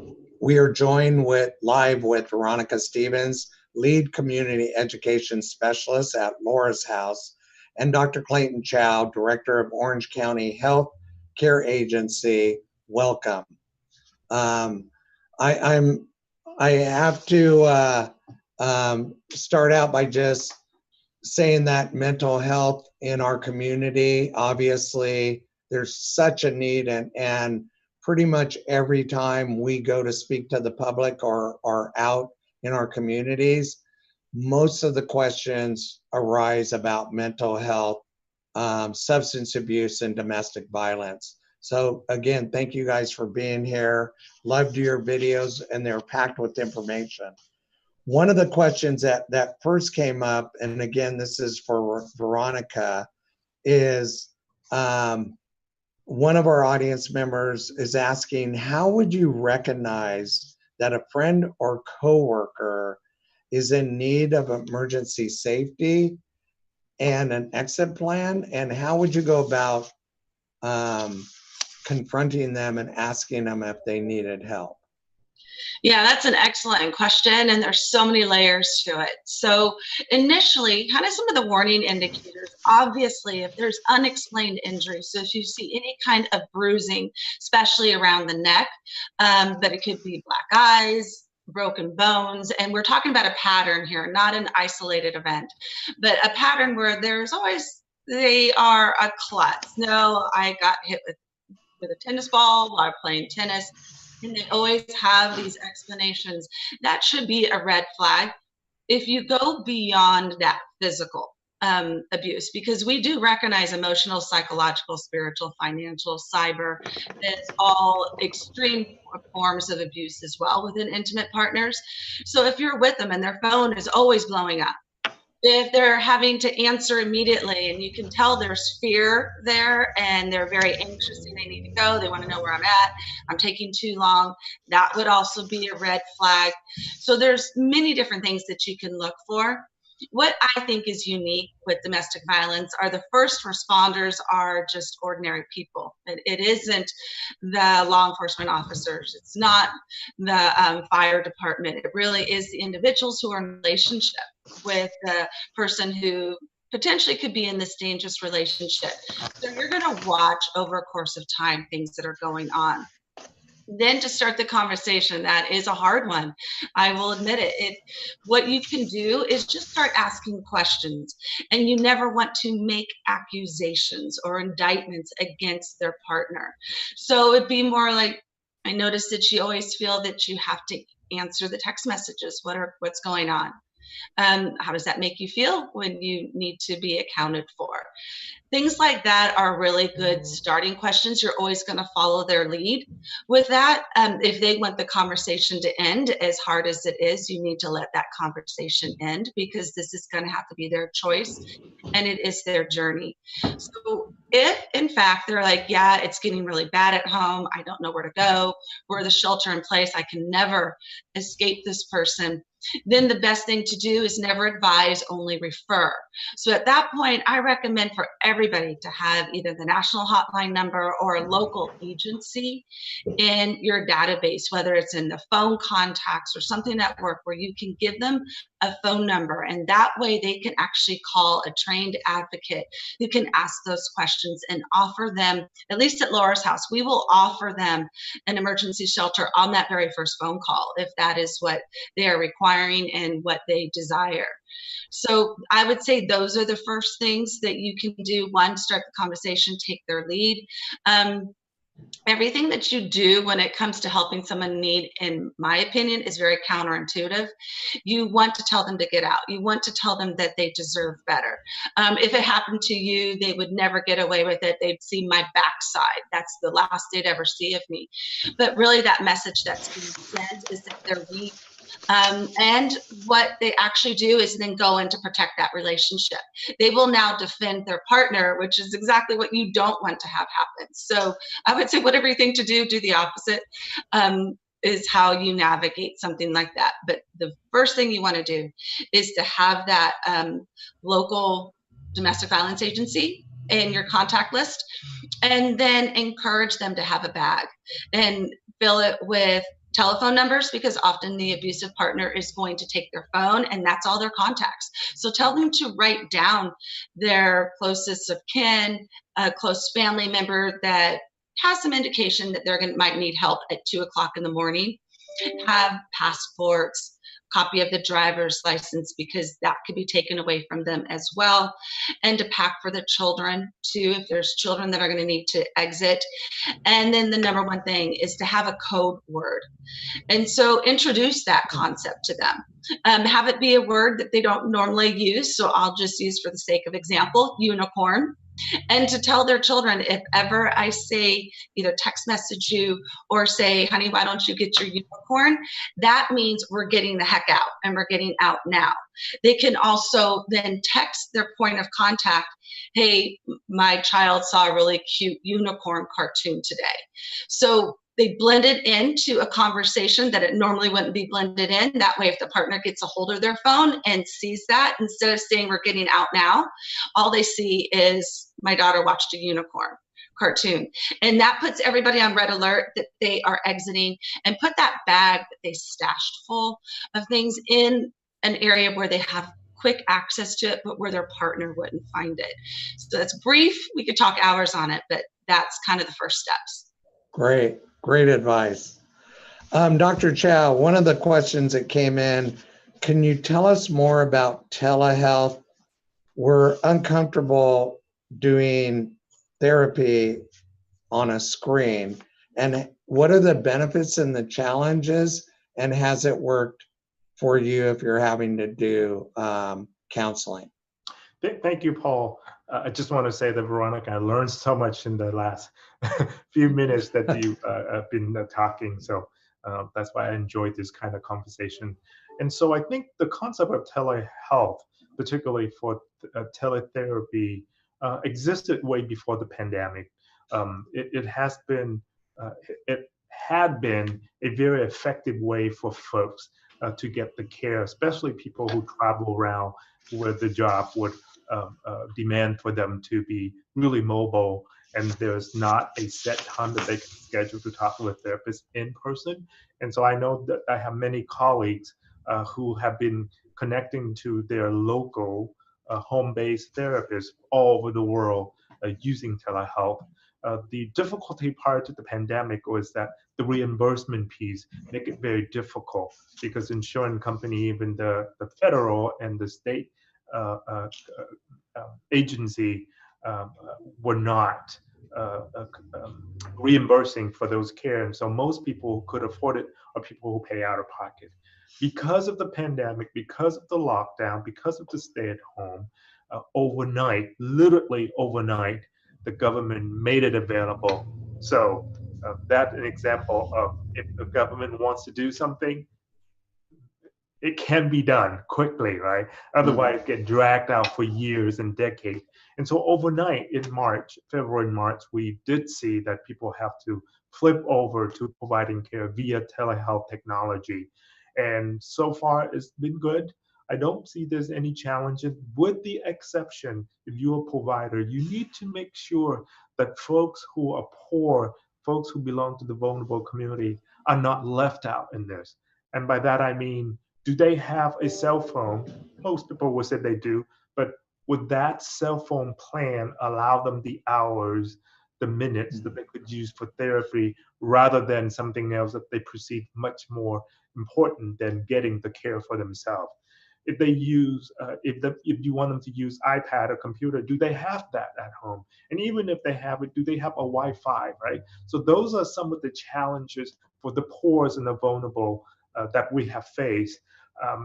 Even school now talk about there are children from poor family that do not have money to hook up Wi-Fi, and some of the heartbreaking stories you hear is that parents work a couple jobs to support the family, and when they come home at night, they have to drive their children onto a school campus to access the Wi-Fi available on the school campus in order for the children to do their homework. So those are heartbreaking stories that we hear all the time.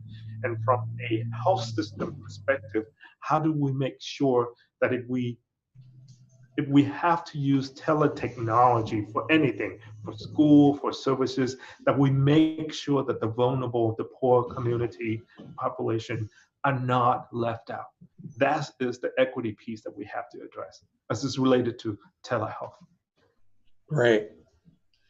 Yeah, I didn't think about minutes on phones. It's really important because they'll just cut that phone right off. Yes, and if you're homeless and you only have that many plans, you have to make a very difficult decision, right? Are we going to use it? Am I going to use it for care, or am I going to use it for something else to sustain my survival, right?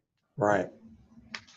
Veronica, the question, I think on your video, you said 1 in 3 teens experience abuse in their relationship. The question is from a mom and her daughter who she feels her boyfriend's being abusive and not sure how to intervene, and any resources available that she might be able to, I guess the question is, confront the boyfriend or help her daughter or start the discussion. Yeah. Oh my goodness. One, I will tell that mom I feel for her. I understand how difficult it is, and as well as for her daughter. When it comes to any kind of intimate partner relationship, it's not just between the couple. It is, honestly, it affects the entire family unit. And especially as parents, your hearts just break. I am the mother of 5, so I have been there, done that. And if you think about, yes, it is 1 in 3 teenagers will be impacted by dating violence prior to the age of 18. But here in Orange County, we actually partnered with a local university, Chapman University, to do a teen dating violence study specifically for teenagers in Orange County, California. And we had twice the national average, meaning 2 out of 3 teenagers experience harm. Now, we tend to believe that's actually the national average as well, because we didn't just go for that physical, we went for the emotional, psychological. So it was kind of all encompassing. So when you think about 2 out of 3 teenagers are being harmed, they typically date other teenagers, which means 2 out of 3 teenagers are causing harm in those dating relationships. So we do have a problem. I would suggest for the mom or any parent out there or loved one is, again, you're going to need to start that conversation of talking with your daughter. Probably her phone is blowing up. Where are you? You didn't get right back to me. Maybe he's allowed to go out with his friends and buddies in this restricted environment, but he can still go out, and she is not allowed to go out. Meaning that, you know, you said you're with your friends, but were you really with your friends? And where were you? Because I wanted to do a FaceTime and you didn't get back to me, so you must have been somewhere, and on and on and on. So you're going to ask questions. Just like I said for the adults, how does that make you feel? Are you afraid? Does he ever cause you to be afraid that he might do something? If he were to do something, what would that be? And that way you can kind of start that conversation, because as a parent, what we don't want to be is the enemy and on the outside. Because like I said, as a mom, I know they're just going to start lying to you, regrettably. But if you tell them they cannot have any contact with them, that you love them, you want to protect them, you need to end it, then they might look you dead in the eye and go, you're right. And then just carry on this secret relationship. And then that puts them in further harm's way because they don't have that parental support. So again, we're going to partner with them through this, let them know that we love them unconditionally, as well as, what does love mean to you, honey? So when you think about love and having this dating partner, what does that mean? And does love include fear? Does love mean that you have to keep tabs on each other? And so explore those questions as well. Now, I think it's really important to also try to get these type of trainings into the school system. I know there's a lot of agencies that do exactly what we do at Laura's House, and that is that we go into middle schools, high schools, and universities with what we call the HEART program, which is Healthy Emotions and Attitudes in Relationships Today. And that is where we talk what a healthy relationship should look like, and it should always have trust, respect, and safety. And that means for all relationships. So with your buddies, with your pals, is there trust, respect, and safety in those relationships? Or if you're not with that group, are they smack talking you in your absence? And again, putting that fear and insecurity. So introduce that concept to them as well. You know, just say, I think a healthy relationship should have trust, respect, and safety. Do you feel that you can trust him, and does he trust you? Do you feel safe with them? And are you respecting each other's boundaries and respect each other's autonomy as well, that you're allowed to have friends, you're allowed to have a life outside of this relationship, and it's a healthy thing to have life outside of that relationship. So these conversations, I'm a firm believer, start in the home. I think parents should be the first line of defense and the first support system. And then secondary, we have to have this in our schools for a safe exit and a safe breakup. We always say that if the individual wants to do it in person, that they let the parents know, I'm going to be breaking up with them today. Let the best friends know. Pre-COVID, we would say go into a very public space. You're not going to go into their home, and nor are you going to want to go, and believe it or not, seems like an absurd suggestion, but a back alley. But we do have an example of a girl who was killed in a back alley by her boyfriend because that's where he said that he wanted to meet up with her for the breakup. So do it in a very public arena, and then notify everyone, I'm leaving now, text message, and let them know, okay, I'm just checking in with my parents and my friends and letting them know I'll be home in 15 minutes. So that way they understand that, listen, everybody knows I was just with you, and everyone knows that I'm leaving right now. So my presence is being accounted for. And then nothing wrong with blocking a phone number, nothing wrong with it. Yeah. So just those added safety measures should be in place. And in the state of California, if it gets to this extreme level, anyone from 12 to 18 is actually, they could get a restraining order as well. And they can do so even without the parental involvement. So we always encourage, however, that parents be involved in this process. And if that measure needs to be taken, then definitely take that measure. But do it educatedly, because really a restraining order is like going to a gunfight with a piece of paper. So understand what it can do and what it won't do. It literally just gives you recourse if that person does try to make contact. It doesn't mean that you're walking around with a bulletproof vest. That was so good. If I may add a little bit, Veronica, that was really, really good. I think that to sum up is the relationship between the parent and the child, the trust issue, the definition of love. But I think similar to the adults, make sure that your child understands that's the power dynamic in any relationship, and that ultimately your child has a choice, right? They have a choice to get into that relationship, but they also have a choice to end a relationship that does not fit their emotional and mental wellness. I don't know if you agree. No, thank you so much for saying that. And actually, you know what, working with a teenager just recently, that was one thing I kept saying over and over is you have options. Because with that abuser, it is a power dynamic. They seek to control. And at this point, you could tell they have gained that control. And so the person on the receiving end doesn't think they have options. They don't think they have choices. And if you can just keep reiterating, sweetheart, you do have options. You do have options. You have a choice of being able to walk away. But to also understand that there's a lot behind that breakup. Yes. Because just like in a divorce situation, you're not divorcing an individual. You're actually potentially divorcing the family, meaning the in-laws that you might love. Some people do love their in-laws, or even a social group. Social groups feel a need to take sides. So it's not the loss of one, it's a loss of many. So it's a very weighted decision, and the teenagers feel it as well, especially if their dating partner has pulled them away from their group, pulled them away from their family, pulled them away from the friendship group, and integrate them into only their family. and their social circle. So they're thinking, I'm not just going to break up with him or her. I'm breaking up. I don't have anybody if I break up with them. I have no one. And that is huge. So start that conversation as well. Wow, what a valuable resource.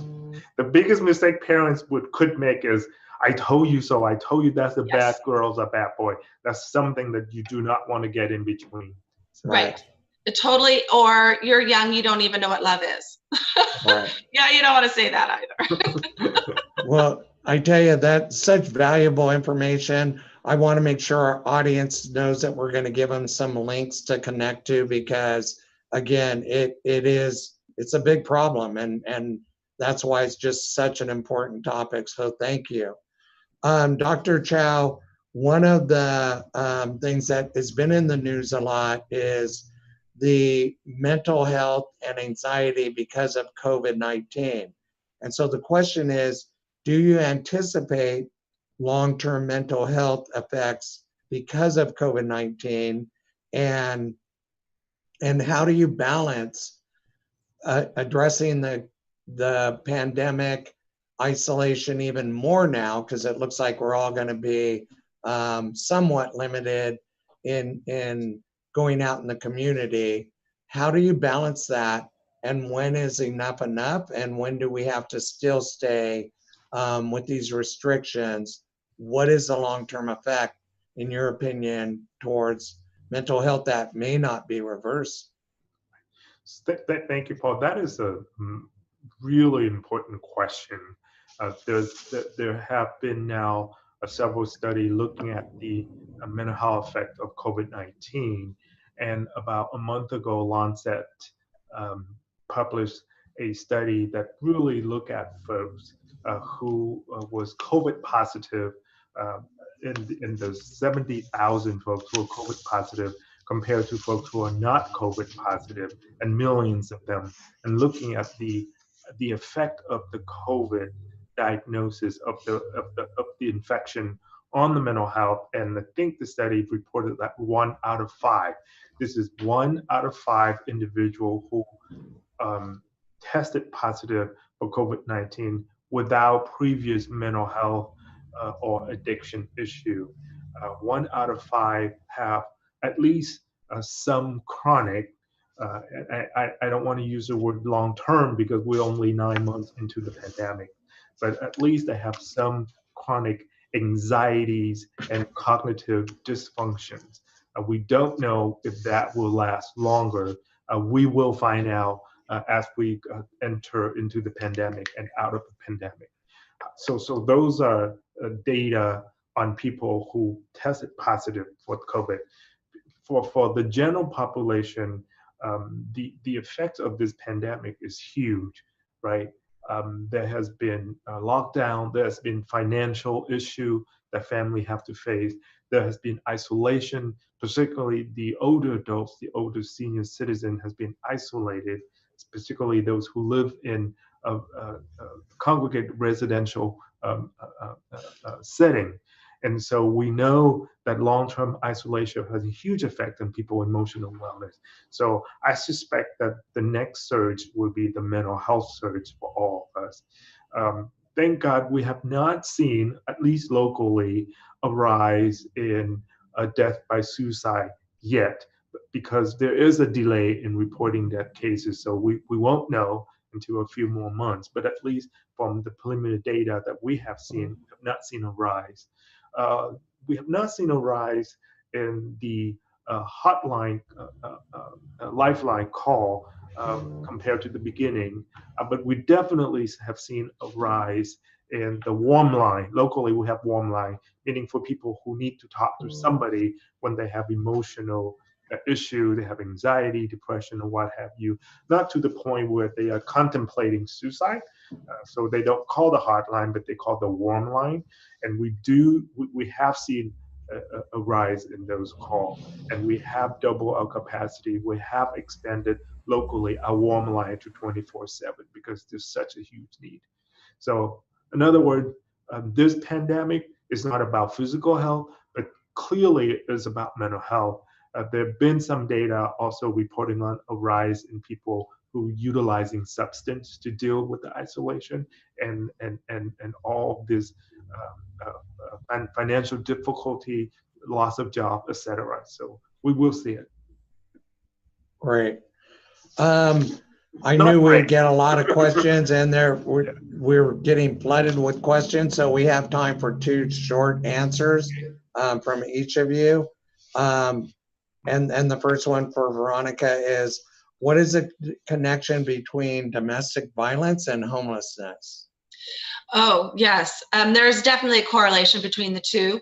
So there are some times when individuals will have to make the decision due to finances because they can't afford 2 different homes, nor could they afford an extended hotel stay. If they stay under the roof with this violent individual, they actually would prefer to live out in the streets than to live in terror. And so we will see some of the individuals that are experiencing homelessness as a direct result of the domestic violence that they incurred. And again, that is where it is so important to have that domestic violence hotline, and I know that you saw it in my slide, or a local agency. I do recommend having local agencies though, because the domestic violence hotline is just going to connect them to a local agency. They might then have lost their courage in between having to go from one phone call to the next.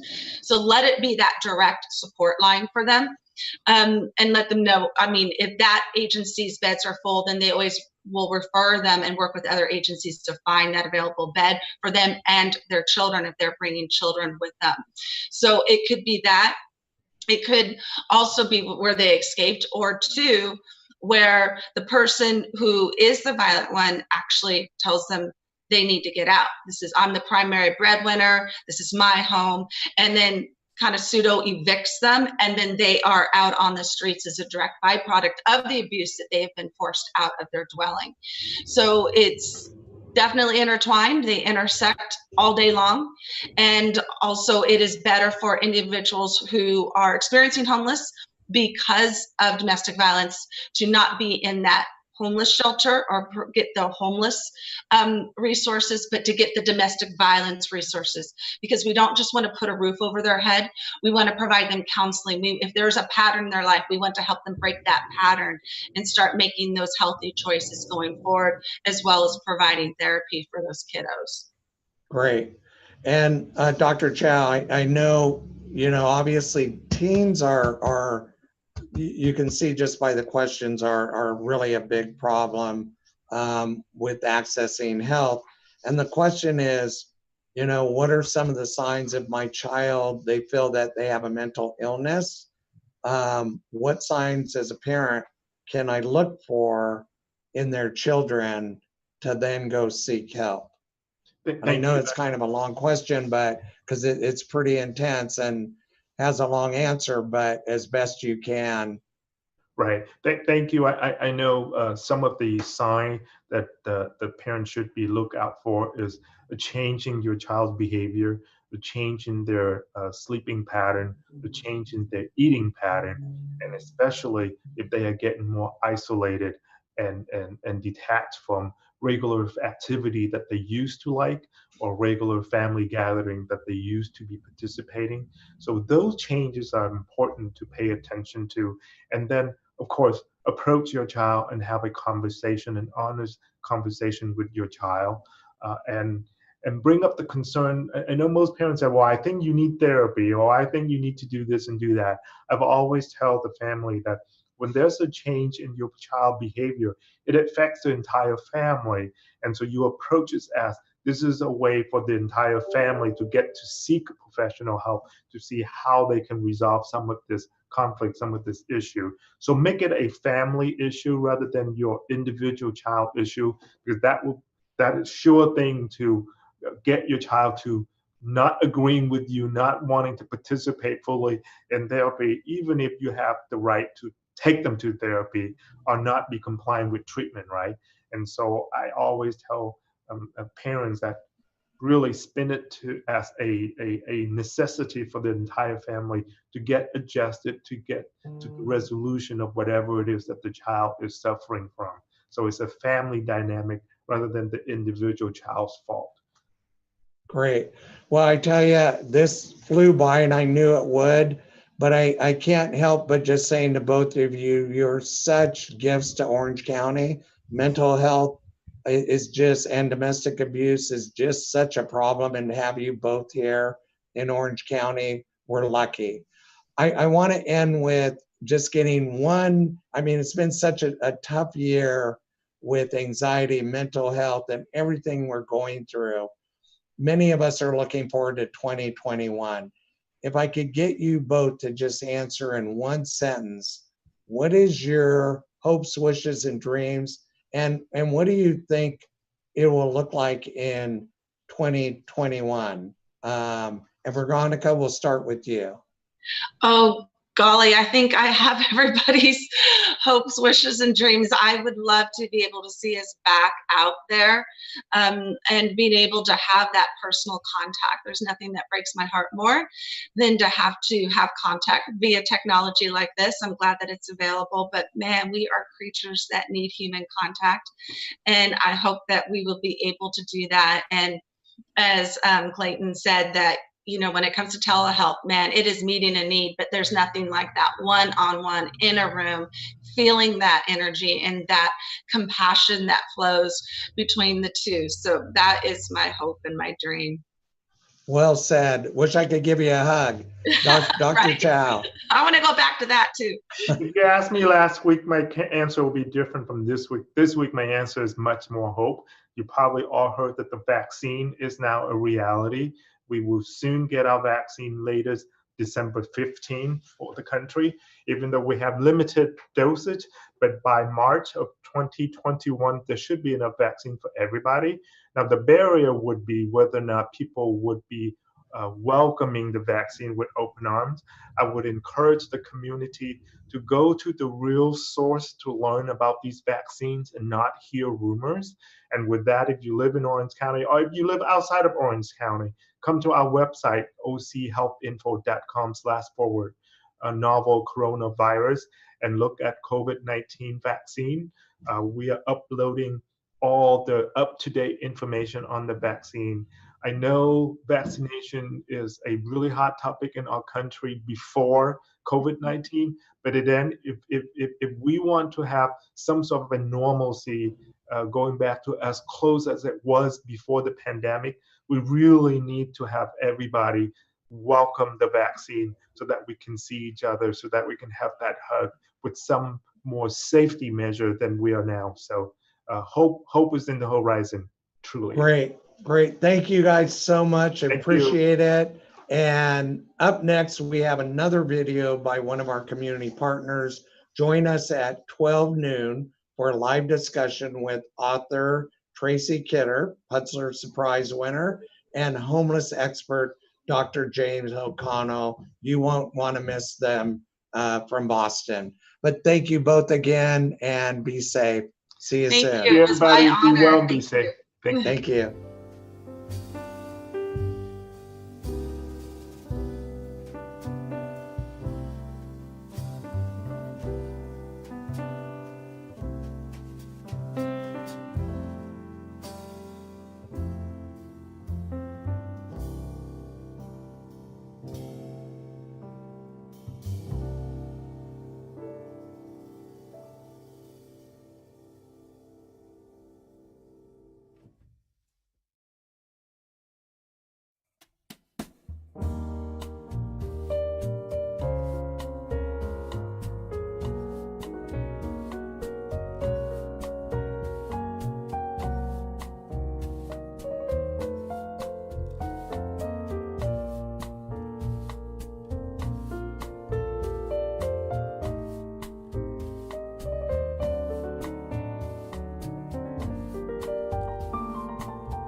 Hello, everybody. My name is Lucas Ochoa Garcia, a Whole30 certified coach and yoga instructor based out of Los Angeles, California. Illumination Foundation asked if I can create a small video around the topic of creating space for yourself. Now, I know we've heard this phrase before, creating space for yourself, but I've come to realize working in the wellness world that a lot of people don't understand what that means or how simple it can be.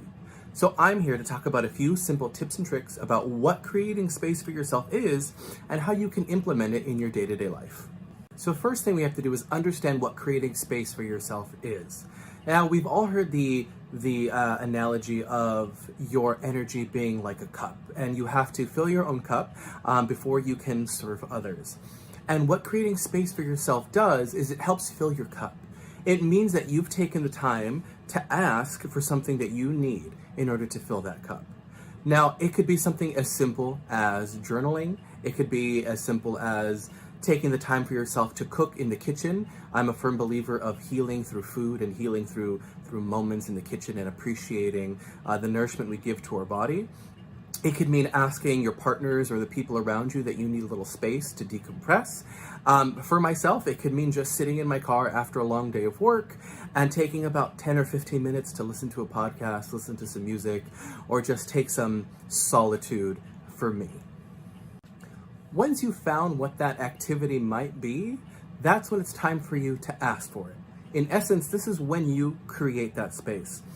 It could be talking to your partner, talking to your children, making a commitment to yourself, or even talking to your coworkers about what you need to do in order to fill your own cup and bring your energy back up, right? And we shouldn't ever feel afraid or pressured to ask for those simple moments throughout the day. It's having that confidence to be able to ask for it and knowing that they're important to you and they should be important to the people around you as well. Once you've identified the activity and once you've made that commitment to yourself and discussed it with others, it's time to implement it. So if you've made the commitment, let's say, to journal every night before you go to bed and create a list so that your mind isn't racing throughout the night as you're trying to sleep about the tasks that you have to accomplish the next day, it's time to do it. You've made that commitment to yourself, sit down, open the journal, pick up a pen, and start to write. If you made that commitment, like myself, to wake up every morning and do yoga before I even look at my phone or check my emails, you have to get up and do it. That is what creating space for yourself is. You're doing something for you to benefit yourself and to fill your cup up with energy so that you can better serve others. As you can see, creating space for yourself isn't hard, but it can be very beneficial once you do. It's about having that confidence to be able to ask for what you need and creating that space. This can be taken to much larger scales. Maybe it could be about nourishing your body because you're not feeling as optimal as you could, or maybe it's about changing some sleeping patterns so that you can feel fantastic the next day. And we can go on and on about this topic, but I wanted to keep this simple. So your call to action for me is to find something that makes you feel good, something that you know will nourish your body and mind, and implement it. Talk to the people around you, talk to your family, your partners, your coworkers, and let them know that this is going to make you feel better and it means something to you. Thank you so much for listening to this little video.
Good morning, everyone.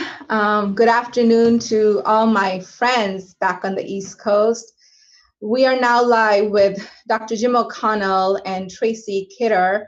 And before I formally introduce them, I just want to say how thrilled I am to be doing this. It is such a treat for me to do this panel with Jim and Tracy.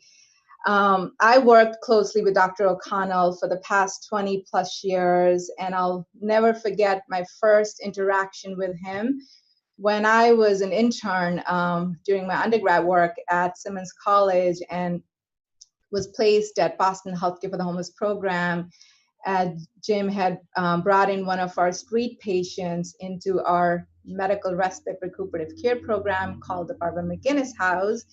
And his words were, "I'm only here because Jim asked me. I have to come here."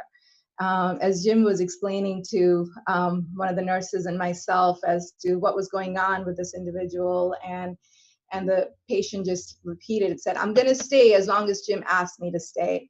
And during that interaction, I was completely taken back by how important it is for us as individuals to listen to people. And at the time, being a new nurse, I wasn't really sure where my career was going to go. And it was interactions like that over my internship with Jim that really informed my career in working with individuals experiencing homelessness. So it's a real treat for me to do this with Jim. We've done a lot of work together, but we've actually never done a panel like this. I'm really excited. And so excited to also be doing this with Tracy Kidder, who is one of my favorite authors. And I remember when Tracy walked into the room, about 4 years ago at Healthcare for the Homeless to learn about Jim's work and write about his work. And I remember Jim's like, "Well, Tracy's going to walk in." And we're like, "What? We have Tracy Kidder, as a celebrity in our building and in our office." And we were all so thrilled to be able to meet him. And I did get in line to get his autograph. So we're just thrilled to do this. So now to formally introduce both of them, let me start with talking about Jim. His bio is really long, so I will try and summarize some of the work he's been doing over the last 35 years. In 1985, Dr. O'Connell began full-time clinical work with homeless individuals as the founding physician of Boston Healthcare for the Homeless program, which now serves over 13,000 homeless persons each year in 2 hospital-based clinics, Boston Medical Center and Mass General Hospital. Dr. O'Connell has been featured on ABC's Nightline and in the feature-length documentary, Give Me a Shot of Anything. He has received numerous awards, including the Albert Schweitzer Humanitarian Award in 2012, and the Trustees Medal and the Bicentennial Celebration of Mass General Hospital in 2011. Dr. O'Connell has collaborated with homeless programs in many cities across the United States, across the globe, including right here in LA, London, and Sydney. Dr. O'Connell's book, Stories from the Shadows, Reflections of a Street Doctor, was published in 2015 in celebration of Healthcare for the Homeless 30th anniversary. Dr. O'Connell is the president of BHCHP and an assistant professor of medicine at Harvard Medical School. Jim recently was named to the 2020-2021 cohort of the Masters of the American College of Physicians. In the last week, Jim was also featured in the documentary, The Antidote, which I watched this weekend. It's available on Amazon Prime. And it really speaks to the stories of kindness and the power of community in America, and how today more than ever, we need to be working together as a community and be kind to each other. So that's Jim. And now on to Tracy. Again, a big fan. I'm such a big fan, and I'm so excited to be joined here by Tracy to talk about his work. Tracy has been a freelance writer. He has published many articles and essays in the New York Times, the Atlantic Monthly, He spent the best part of the past 45 years writing nonfiction books. 3 of these books have been finalists for the National Book Critics Circle Award. He has won the Pulitzer Prize, the National Book Award, the Robert F. Kennedy Award, the Ambassador Book Award, the L.L. Winship Book Award, and various other literary prizes. His most recent book is A Truck Full of Money, which was published in September of 2016. Currently, he's working on a book about homelessness and Boston Healthcare for the Homeless program. And one of my favorite books, which really got me interested more in his work, is Mountains Beyond Mountains, which is actually focused on Dr. Paul Farmer's work from Partners in Health in Haiti. So there's a lot more to say about both of them, but I think now it's time to have them really talk about all of the great work and answer a lot of the questions. So Jim and Tracy, we've been getting lots of questions, and I'm gonna go through them and try to get to as many as we can. And again, thank you both for doing this together, and we're grateful that you're here with us. So Tracy, if you could tell us a little bit about your first meeting with Jim. How did you meet him? I was doing research for another book, and the man I was following around had quite a lot of money burning a hole in his pocket, or all his pockets, and he was very interested in homelessness. And he had gone to ask people how he could find out more, and everyone in Boston told him, well, you got to go see Jim O'Connell. And we went on the outreach van, which goes out every night, 2 of which go out every night from the Pine Street Inn, and have been for a number of years. And it was a remarkable experience. I just remember thinking, my God. Well, you know, it was, I'd never gotten, I think in truth, ever really anywhere near a homeless person. I mean, to talk with them, and let alone see someone interacting with them the way Jim did. Great, thank you. So Jim, could you talk a little bit about your beginnings and Boston Healthcare for the Homeless program, and how it started and how it's evolved, you know, over the last several years? Oh no, I'd be happy to. And Pooja, you made me smile remembering when you first started. So thank you for that story, by the way. You know, I'm kind of an accidental tourist in this one. I was planning on doing a whole other medical career. I was interested in oncology. And I had a very wonderful chief of medicine named Dr. John Potts. And he was involved with the city of Boston in trying to get a grant from the Robert Wood Johnson Foundation to try to take care of homeless people around town. And it was in the mid 80s when I think we would all agree our current wave of homelessness began back then. The people that were helping the mayor and everyone else put this together were included several homeless people, and they insisted that there be a full-time doctor on the program. They wanted continuity of care, and they wanted people that would be around all the time. And so, of course, they couldn't find a doctor to do it. And my chief of medicine called me in. It was in March. I'll never forget, of my senior year. I was about 3 months or 4 months away from going to New York City to a fellowship. And he made this proposal to me about, would I mind taking a year and being the doctor in this new program?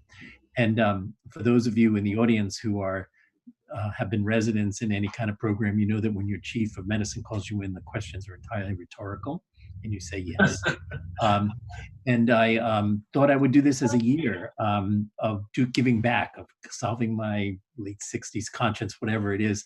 And so I never intended, one, to do it in the first place, and two, I thought I was only doing this as a year of good work. So it was entirely by serendipity, and it was as I look back now, it was a real blessing in my life, but I was highly resistant to thinking of it as more than a year. Great. Well, thank you for sharing that. And I remember, Jim, you know, over the years, as we talked about evolving the program, and you brought us back to how it started. And it was, you know, we were going to solve homelessness back then by the 2-year grant that RWJ gave to Boston and 19 other cities. And you know, here we are 35 plus years later, you know, still fighting the same battle. So thank you for sharing those early beginnings. Tracy, could you tell us about your time you've spent with Jim and the work that you witnessed and how that's inspired you to really write this book that you've been working on? Well, just hanging around with him, and I focused on the street team, although I hope I've seen most of the program, which is, of course, a really large program. It covers the whole city and every shelter. But mostly I've just been hanging around with the street team, going out on street rounds, spending time at Barbara McGinnis' house with various patients, talking to Jim, riding the van. I just frankly got somewhat addicted to it, and a healthy addiction, I hope. And it's just fascinating to me. I had no, I think in truth, in all honesty, I don't live in a place with a lot of homeless people. When some people show up, showed up on the streets begging in Northampton, which is near where I live. Sometimes I give them money, sometimes I wouldn't, but generally I tried to avoid their eyes. My wife this morning came up with a very interesting word, I thought. We talk about eyesores. What homeless people on the street are is soul sores, I think, for many people. That's what she said. And I thought, my God, she's very smart, my wife. So, but it took, for me, I'm a slow learner. I had to be shown my way to these people, and then to begin to understand their lives and why they were there. But it's been quite, I think, really exhilarating in an odd sort of way. That's hard to explain. I don't mean to say that I'm happy to see such misery, but anytime you learn something about the rest of humanity, I think it's exhilarating. But what's really exhilarating is to see something competent being done to try to make things at least a little bit better. And I could talk all night about that because thanks to my instructor, Jim. Homelessness is such a complicated subject. It does not lend itself to easy, big solutions. Although I think the solutions to the causes would all have to be very big and big. But enough of that. I'm sorry, I'm wandering. Yeah, no, and I can so relate to what you were saying when you watch and witness the work, and when you listen to the patient stories and you see those interactions, how you just don't want to, you just get addicted to it, and you want to keep learning more and want to keep doing more. And and again, I think it's folks like Jim that have really inspired us when many of us are trying to figure out where we're going to go in our careers, and never realized that there actually is a career in this field. And it's watching this and witnessing this and getting this work highlighted reminds us there's a lot more to do. So thank you for sharing that. So Jim, I know when I left Boston about 4 years ago, we were dealing with so much in terms of the opiate epidemic and just the numbers on the streets. But today, here we are as a world, as a country, facing all these challenges while trying to get a handle on this pandemic. Could you talk about how our program in Boston has evolved to handle the pandemic? Yeah, no, that's a long and complex question. When I think about what has happened, my gosh, in just the last 3 or 4 years. But what I tend to think about mostly, Pooja, and I've been thinking a lot about it with the vaccines all just about to come in this breathtaking 8 or 9 months, is that we started back when AIDS was just hitting our communities, and in particular the homeless community. And we also had a big outbreak in the shelters of multi-drug, or a type of tuberculosis that was resistant to the 2 main drugs that we use. And I think back then, and it was, all of us who were working in that, and Barbara McGinnis was clearly one of our heroes back then. She was the TB nurse at the main shelter, Pine Street Inn. And we started to realize that we weren't very good as doctors and nurses and social workers at changing the big picture, but we had to dig in and take care of what was right in front of us. And you're right, back then, I think we thought naively that once we get over all of this, we're going to fix this problem of homelessness and move on to our regular lives. And the more we got into it, the more complicated we realized things were. Homelessness is just this kind of awful collision of everything you can imagine that's wrong in society. And so what I think we learned as a program, and you were part of this and know this well and were a leader in it, is that, you know, we had to keep going even if change was happening incrementally, and even if for every couple steps forward there would be a few steps back. And we got involved in that struggle, got to know the people. And what Tracy was just saying is the same. I think that he mentioned it was an addiction, and in some way it's kind of, you know, once you do this, and you know the people you're taking care of, it's impossible not to be drawn into their lives and to want to stick with them no matter what. And I think that became the hallmark of our program. How do you get into the lives of these folks and try to minimize in whatever way you can, the suffering they go through every day, and certainly make it so that they're no longer shunned or excluded from good health care. But now, frame shift everything up. You know, we had the AIDS epidemic, and I remember when in 1996 the protease inhibitors came along, and all of a sudden AIDS, which was universally deadly for the most part up until then, became a everyday primary care problem, and it was like a miracle. And then frame shift further on, and then we have this opioid epidemic, which comes and takes over cancer as the leading cause of death in our population. And then there's all the issues with mental health and mental health issues, the lack of real good services for people who have mental health problems. And so we got awash in that vortex of trying to deal with the really serious medical problems, the really overwhelming psychiatric and behavioral health problems, and now this new epidemic of opiate overdose. And so on top of that, you know very well what we had to do to address that, like many other people around the country. And then all of a sudden now comes COVID, reminding us all again of these epidemics or pandemics that come and sweep through our populations. And as always, those people who are in the worst situations, those who are most vulnerable to poverty and all the issues of racism, et cetera, those are the people that get hit really badly. And so in our program, it's been kind of, in many ways a nightmare, but in other ways a testament to how flexible people have to be and how much they have to give of themselves and change their daily lives to address the problem that's coming our way.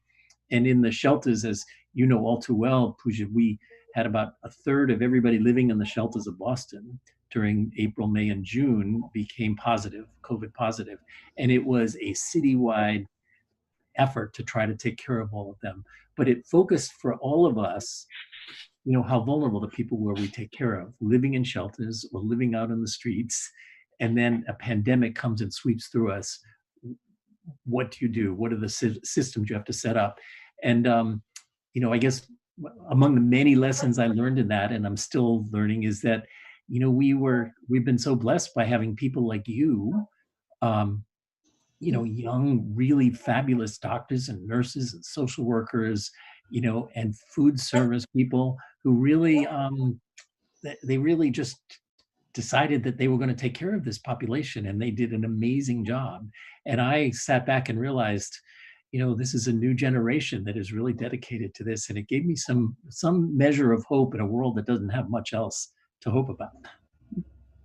Yeah, thank you for sharing that, Jim, because I think we are going through something similar here at Illumination Foundation. We're trying to address all these other issues around homelessness, getting access to healthcare, getting access to substance use services and housing.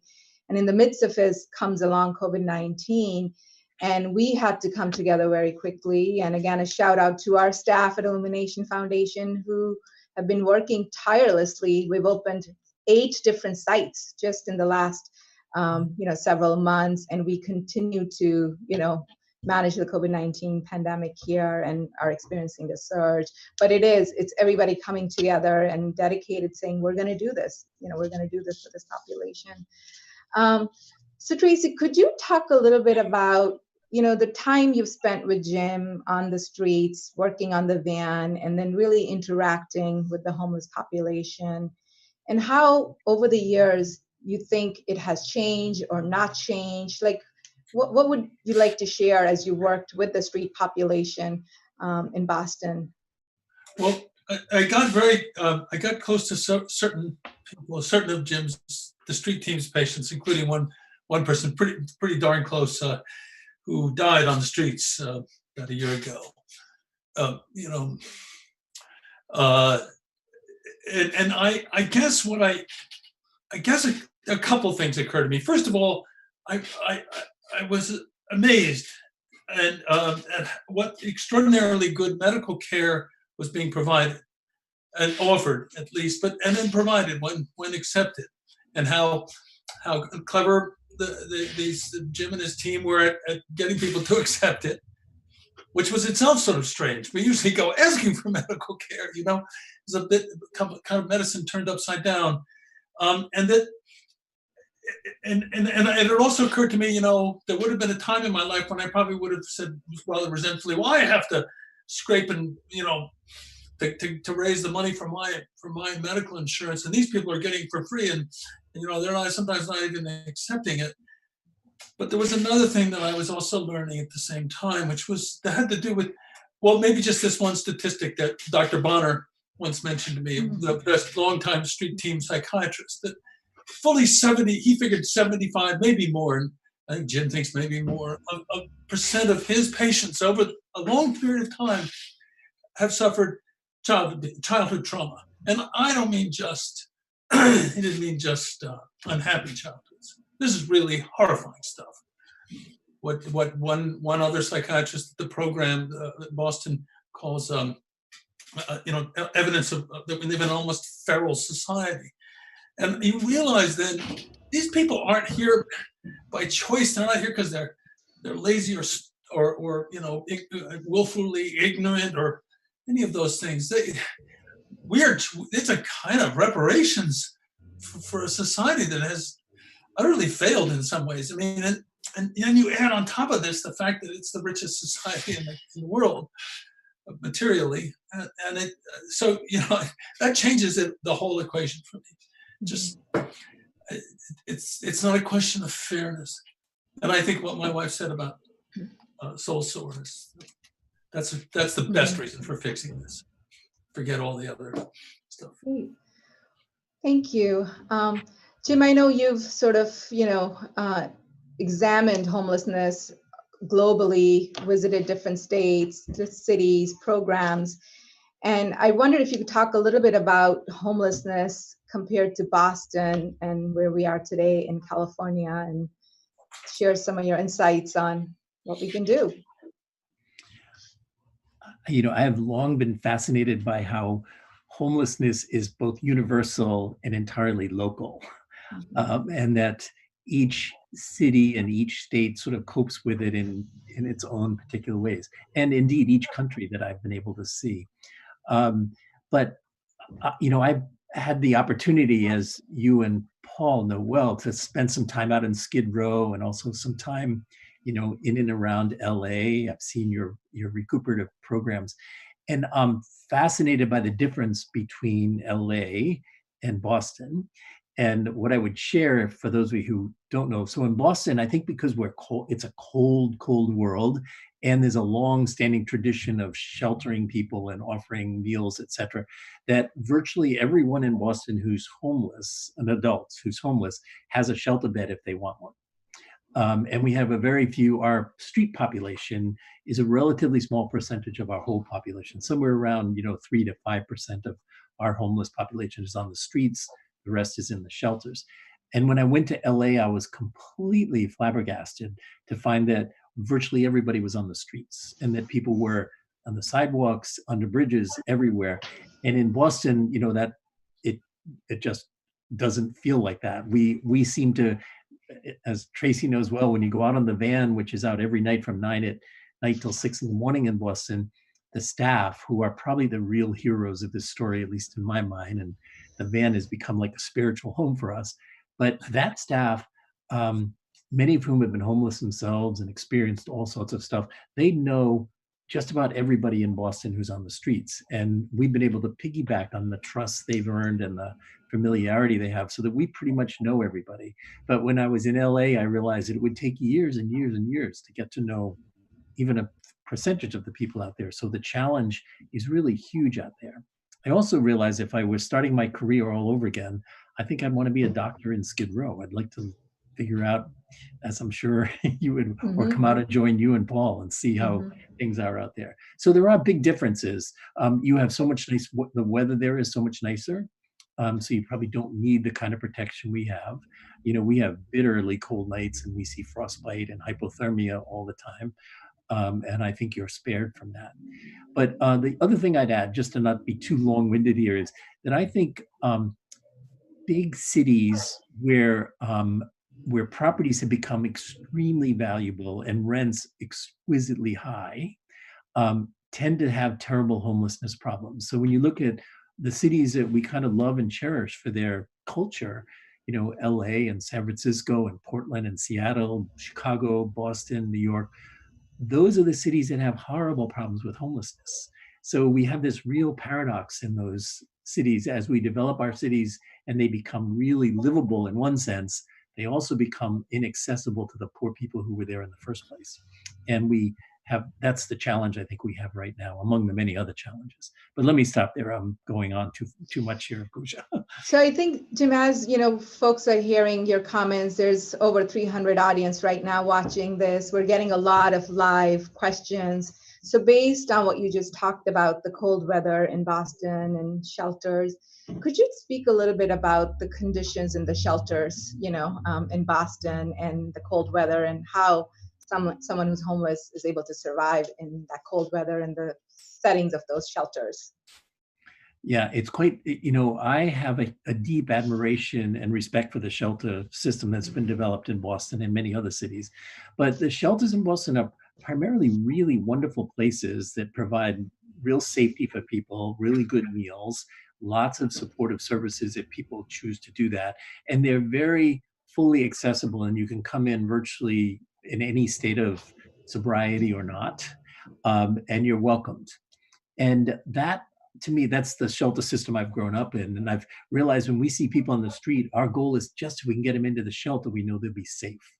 So I think of shelters as safe places. The family shelters in Boston, which are much smaller than the adult shelters, are truly wonderful places where the families, and you know them well, Pooja, where there'll be 8 or 9 families in a building with lots of supportive services. And for many of those families, that's the safest environment they've been in years. So the shelter system can be really, really wonderful. The converse of that, though, is shelters are not housing. And if you really want to solve this problem, you've got to get past sheltering and into housing. And the dilemma that we all live in is while we're waiting for that housing, I guess we all figure that shelters are much better than not having shelters, but we really want to keep the emphasis on getting people housed. And in Boston, we're having a struggle, as you know, and I suspect it's the same in any San Francisco and LA and that housing is so difficult to get that the pace at which we can build the housing and get it accessible to people is painstakingly slow. And the amount of money that's going to be needed to invest in that is huge. And so we're working hard to make those things happen. But I know we have a lag time where we're going to have to take care of these folks. And, you know, we're sitting here now, it's, you know, it'll be 35 outside tonight or something like that. And we just want to keep people alive until we can get that housing available for them. Yeah, and then Tracy, I have more questions coming up, you know, for you as well. But along those lines of what Jim was just saying, Jim, one of the questions, you know, that's come up for many, you know, watching right now is, what is the cost of not providing shelters, recuperative care to homeless individuals? What's the cost to the cities, to our country? Boy, that's a question that it haunts us because we've never been able to answer it with the kind of accuracy I'd love to say. But when I think about it, we have, as you know, 104 beds of respite care in our program, which is fully, 24 hours a day, full nursing care, social work, psychiatry, medicine, a dental clinic next to it. And the people that are there are all people who would otherwise be in a hospital or at great risk being out on the streets. So we've had that going since 1985, and we know in our hearts and souls that saves a ton of money to the system, because those are all people that would be sitting in very expensive hospital beds. The problem we have is that we don't have a way to randomize people and see how does that save money versus not, because we're not going to randomize somebody. If they need respite care, you're going to bring them in.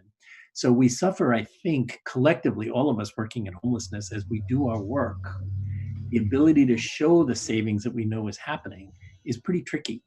And it's going to happen. And I know you may be far closer than we are, but we wish we could start our respite program now so we could say before and afterwards, but we don't have that ability now. But I'm so certain, Pooja, as I think is anyone else who takes care of homeless populations, that we spend so much money on the police, on the city stuff, on the correctional systems, all the things that we spend a lot of money on. And that's the price of not having those people with services in housing. Yeah, Jim, thank you for, go ahead, Tracy. Well, there's one other price, the obvious one, what would you do? What if we didn't do anything? Right. Then we would become a truly feral society. Yeah. And I think I so appreciate what Jim talked about the cost, because right now we are feeling it here in Orange County, especially in California with our medical respite recuperative care program. It started as a 5-year pilot. It ends at the end of this year. And we are already hearing there will be cuts to that medical respite recuperative care program.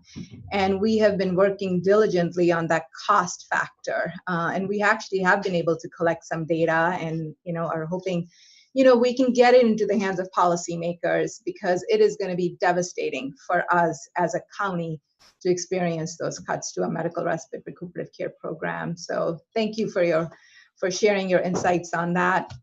So Tracy, based on everything you're hearing right now, and our audience are sort of interested in, you've done work internationally, now watching Jim's work and really learning about more of this.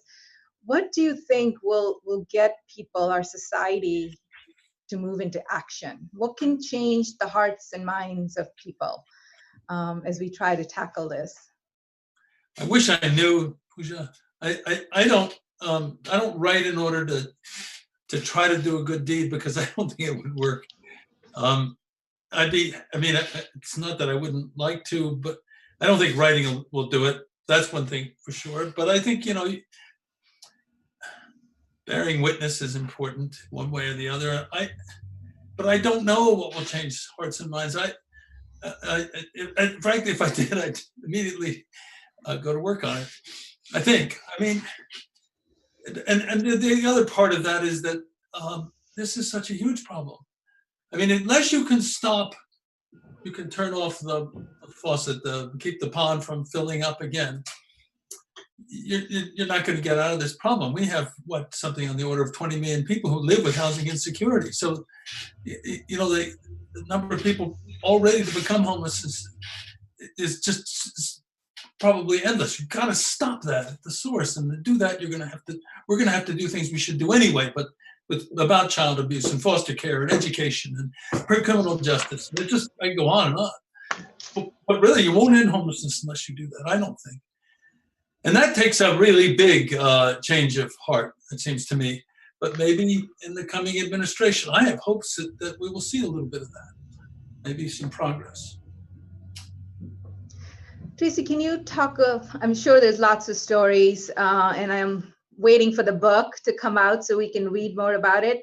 Could you maybe share one memory, of a patient and Jim together that we'd want everybody to know about? There are a million of them. And shucks, sure. Who would I think? Oh, I just remember lots of nice times in in his office with patients. I remember just hilarious characters. Gosh, what's the matter with me? Maybe I should talk about this guy who died. Jim, and he was a great big guy, had enormous natural talents, and both Jim and I met him, almost a year after Jim had, or 9 months or something. But he fascinated both of us. Jim first, and I mean, it was, and I just remember these conversations. And at a certain point, I began to feel, and I think I was right, that he decided to become Jim's understudy. He was looking for a purpose in life. He had done 20 years in prison, an absolutely, when I think about it, a nasty crime, but an absolutely absurd sentence, way over the top. And I don't know why that was, but anyway, he came. He'd been a big man, a good man in prison. I think we got some testimony from prisoners, and I just remember just talking to Jim. I guess my favorite moment was in McInnes House. Joe had become kind of the social director of McInnes House, and he spent a lot of time there. But I remember one time I was up there with Jim, and we're talking to Joe, and he's standing outside the nurses' station, one of the corridors. And this is I should tell the audience, this is a really nice nursing home. Not a nursing, really nice facility, largely nursing. But anyway, a nurse went by, and Jim said, "Who's that?" And Joe said, "Oh, that's Carol, so and so and so and so. She's in training. She's having some problems. She's going to do just fine." And pretty soon, and I realized all the nurses who went by, all the workers said hello to Joe. Not all of them said hello to Jim. And then it began to become clear that Joe, he was accused at one point of dealing drugs inside inside the respite. But in fact, what had happened was there was a woman he was trying to help who was she was going to leave because she just couldn't do without heroin. And Joe was giving her some money so she could go to the vending machine and get some candy in the hope that maybe it would get her over this little hump. And he was doing this constantly. He was telling the person who ran McInnes House, and he told the people too, about how people sneaked drugs or alcohol in. And he would tell the people who were doing it, "Don't you do it in here. You can do it out there. I do it out there, but don't you do it in here." He had this enormous, and then after he died, Pooja, the outpouring was astonishing, and it came largely from the women, the homeless women, the rough sleepers, were women who are, as you know, easily the most vulnerable people in Boston. And they called him the night watchman. We didn't quite realize this. He watched over them. No romantic interest in them, but he watched over a lot of people at night, and he also protected the weak among the weak and the people who all the other homeless guys wanted to beat up. He wouldn't let them do it. He'd just say, "No, leave him alone. He's sick in the head. You don't bother him." He was also really smart, and we had a wonderful trip to the Museum of Fine Arts with him. I could go on and on. I'll stop. Yeah, I know. I think it just again, reminds us, for our patients who are experiencing homelessness, that it's a community for them. This is their world, and everybody is part of it. It's their doctors, their nurses, everybody they live on the streets with. So this story just confirms that. So thank you for sharing that. And I can tell you I have at least 45 more questions. So I'm going to try to do my best. And, in the next few minutes, we have about 6 minutes or so left, try to get to a couple important questions that I think are really timely for us. Jim, could you talk a little bit about how the city, the private community, and hospitals should be working to coordinate care for individuals experiencing homelessness who show up in their emergency rooms day after day? What should they be doing as a system to address that? The experience. So I have just the unique experience of Boston, by the way, but with little glimpses of others. But what I can definitely say is that for our program, and as you know, Pooja, this was directed by the homeless people we're serving, who had real clear ideas about how they wanted to be served. But the thing that sticks out in my mind, among many others, is that they knew when they got sick, they were going to be in a hospital, because in Boston, you'll end up in one of the academic teaching centers because the private hospitals don't take you. And when they were in the hospital, they wanted to have their own healthcare team. They wanted their own doctor and people they knew and their social workers that they knew take care of them. So when we started, they demanded of the mayor that the hospitals be involved in the program. And it was when I think back on that, what a blessing, because in fact, if you're going to do good healthcare to a population that's really sick, you need the hospitals, you need the specialty care, you need the access to physical therapy, all the things that hospitals can do. And hospitals have clout. They can, talk to the governor, they can talk to the mayor, they can do stuff. So getting hospitals involved in the care of this very sick population, or very, as you know, I keep thinking it's such a burden of co-occurring medical and psychiatric and substance use issues that having the mainstream be involved is absolutely critical if you can do it. So what we have learned over time is, for the longest time, the leading cause of death, even though we live in a cold environment, as you know, the leading cause of death in our population was cancer. And think of the cancer care. Our respite program became really important as a place where people could be on chemotherapy and radiation and recover. We needed the specialty care to be really tender and good to our folks, and we needed the hospitals. So we realized if you're going to do good care of folks, that's what you want to do. That's from our side. And then I think on the other side, the hospitals in Boston certainly, and I think hospitals around the country, have a renewed realization that they owe their communities something. They're largely tax-free organizations that grow and thrive in the middle of a city or a community, and that they have an obligation to that. And now my experience has been hospitals are looking for good ways to be more involved in the community. It's just a very hard connection to make unless those of us out in the community like you are the ones that can help them do that.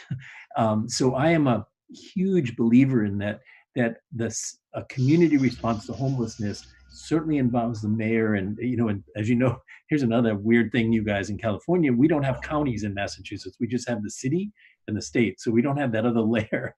But for us, having the mayor and the governor involved, and then the hospital community also involved with the shelters and everyone else, is the secret to taking care of homeless people and hopefully to solving the problem overall. It's critical. Yeah. I'm sorry. No, go. There's a wonderful woman, a gold friend of Jim's, but a visionary champion of homeless people named Roseanne Haggerty, who has come up with some really interesting programs to try to get cities and towns to coordinate their activities. I mean, to coordinate their efforts on behalf of homeless people. It's really very interesting. I don't think it's the whole solution, but it's got to be part of it. So there's good stuff. Yeah, no, that's great. And, I guess, we're all sort of just waiting for this next year. We now have a new administration coming into office, and this is for both of you.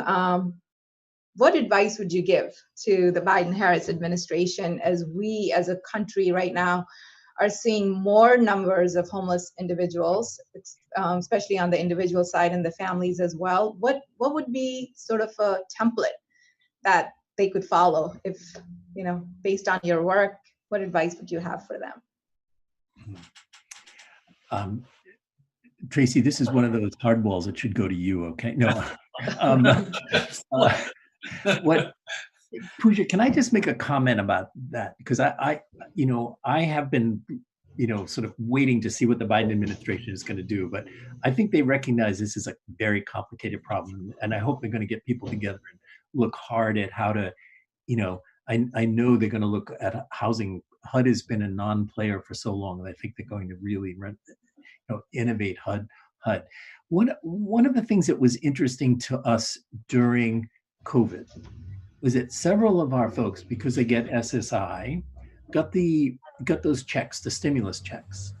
And it was really interesting to watch what $1,200 to someone living either in a new SRO or living on the streets, what they would do with that. And it was stunning to me how much that improved their lives. $1,200, an extra one, really improved their lives. So it gave me a thought that, even though we're going to have to massively rebuild housing and build housing and all of that, you can improve the lives of people a lot with stimulus checks and things like that. So I don't think we should be continuing that, don't get me wrong. But I think there are creative ideas where you could really elevate the lives of homeless people with a very little big investment from a national level. And I was just wanted to share that with you. It was stunning to us how much our folks cherished and really used well those $1,200 checks. May I say something? I just think that I'm absolutely with Jim. On the other hand, we're going to need a massive amount of housing. Housing is not the whole answer, but it's certainly necessary. And the one thing I would say to them is, please don't build public housing the way we did in the past. You know, what we did was we did pretty much what we did with mental hospitals. Although it was worse, mental hospitals were pretty good for one while. They got terrible. We tore them down and replaced them essentially with nothing. And with the public housing, they were awful. Those buildings in places like Chicago, they were awful. There's no rhyme or reason for building things like that again. But we need publicly subsidized. We need robust public housing, I think, and we need all these other things to go with it. And I would only add, Pooja, to you and Paul and everybody at the Illumination Foundation, you're the ones we look to. You've come up with the most creative solutions I know. So I think the Biden administration should come and check out what you have been doing and bring it to a national level. Yeah, no, believe it or not, Paul and I were just talking about that 2 days ago, and we are working on trying to get Senator Harris come see what we do. And again, I think for us here, it's really critical, our medical respite program, and we are facing that threat right now of cutting that program. So we are going to really go after the administration to come help us, save that program. So we're really running out of time, but I think, there are many folks here today who have learned so much, about homelessness. And one question that comes every day is, how can somebody who doesn't really know or understand homelessness help every day? If they see someone on the street who's experiencing homelessness, what can they do?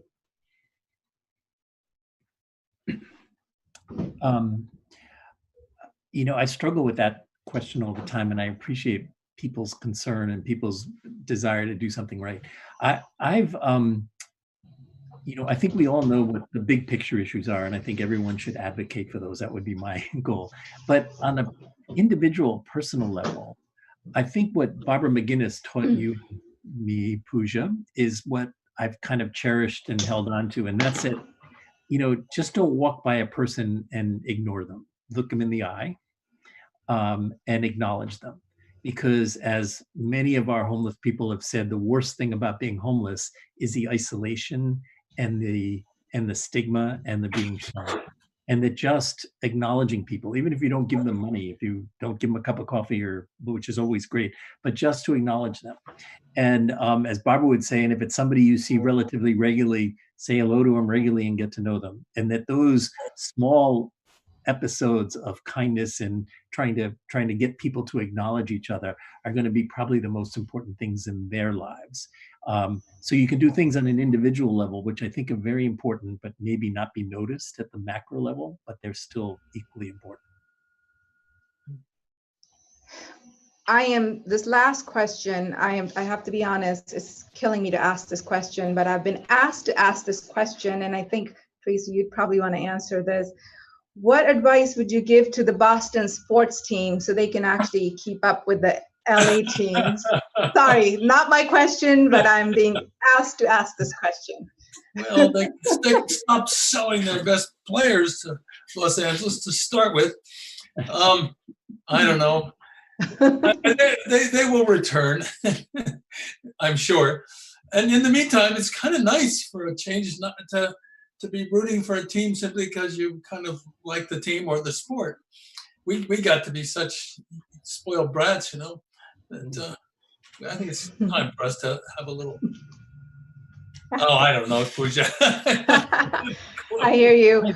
Well, we are out of time, and honestly, there's at least like 45 more questions, but we're going to wrap up. And again, thank you so much, Tracy and Jim. It was so nice to see you both, even though it was virtually. We really hope to see you in person soon. And to all our audience, thank you for being with us today. This does conclude our session for day 2. We hope to see you all tomorrow for day 3. And we're going to focus tomorrow's session on the disparities that we face in healthcare and education right now, and really what we're facing as a society, the barriers to social justice. And then we're going to end the day, which we all need so much right now, with a message of hope from Father Greg Boyles. So I certainly hope to see all of you here. And again, Jim and Tracy, thank you so much for your time, and we look forward to seeing you soon. It's lovely to see you again, Pooja. Thank you so much. We miss you, Pooja. Mhm.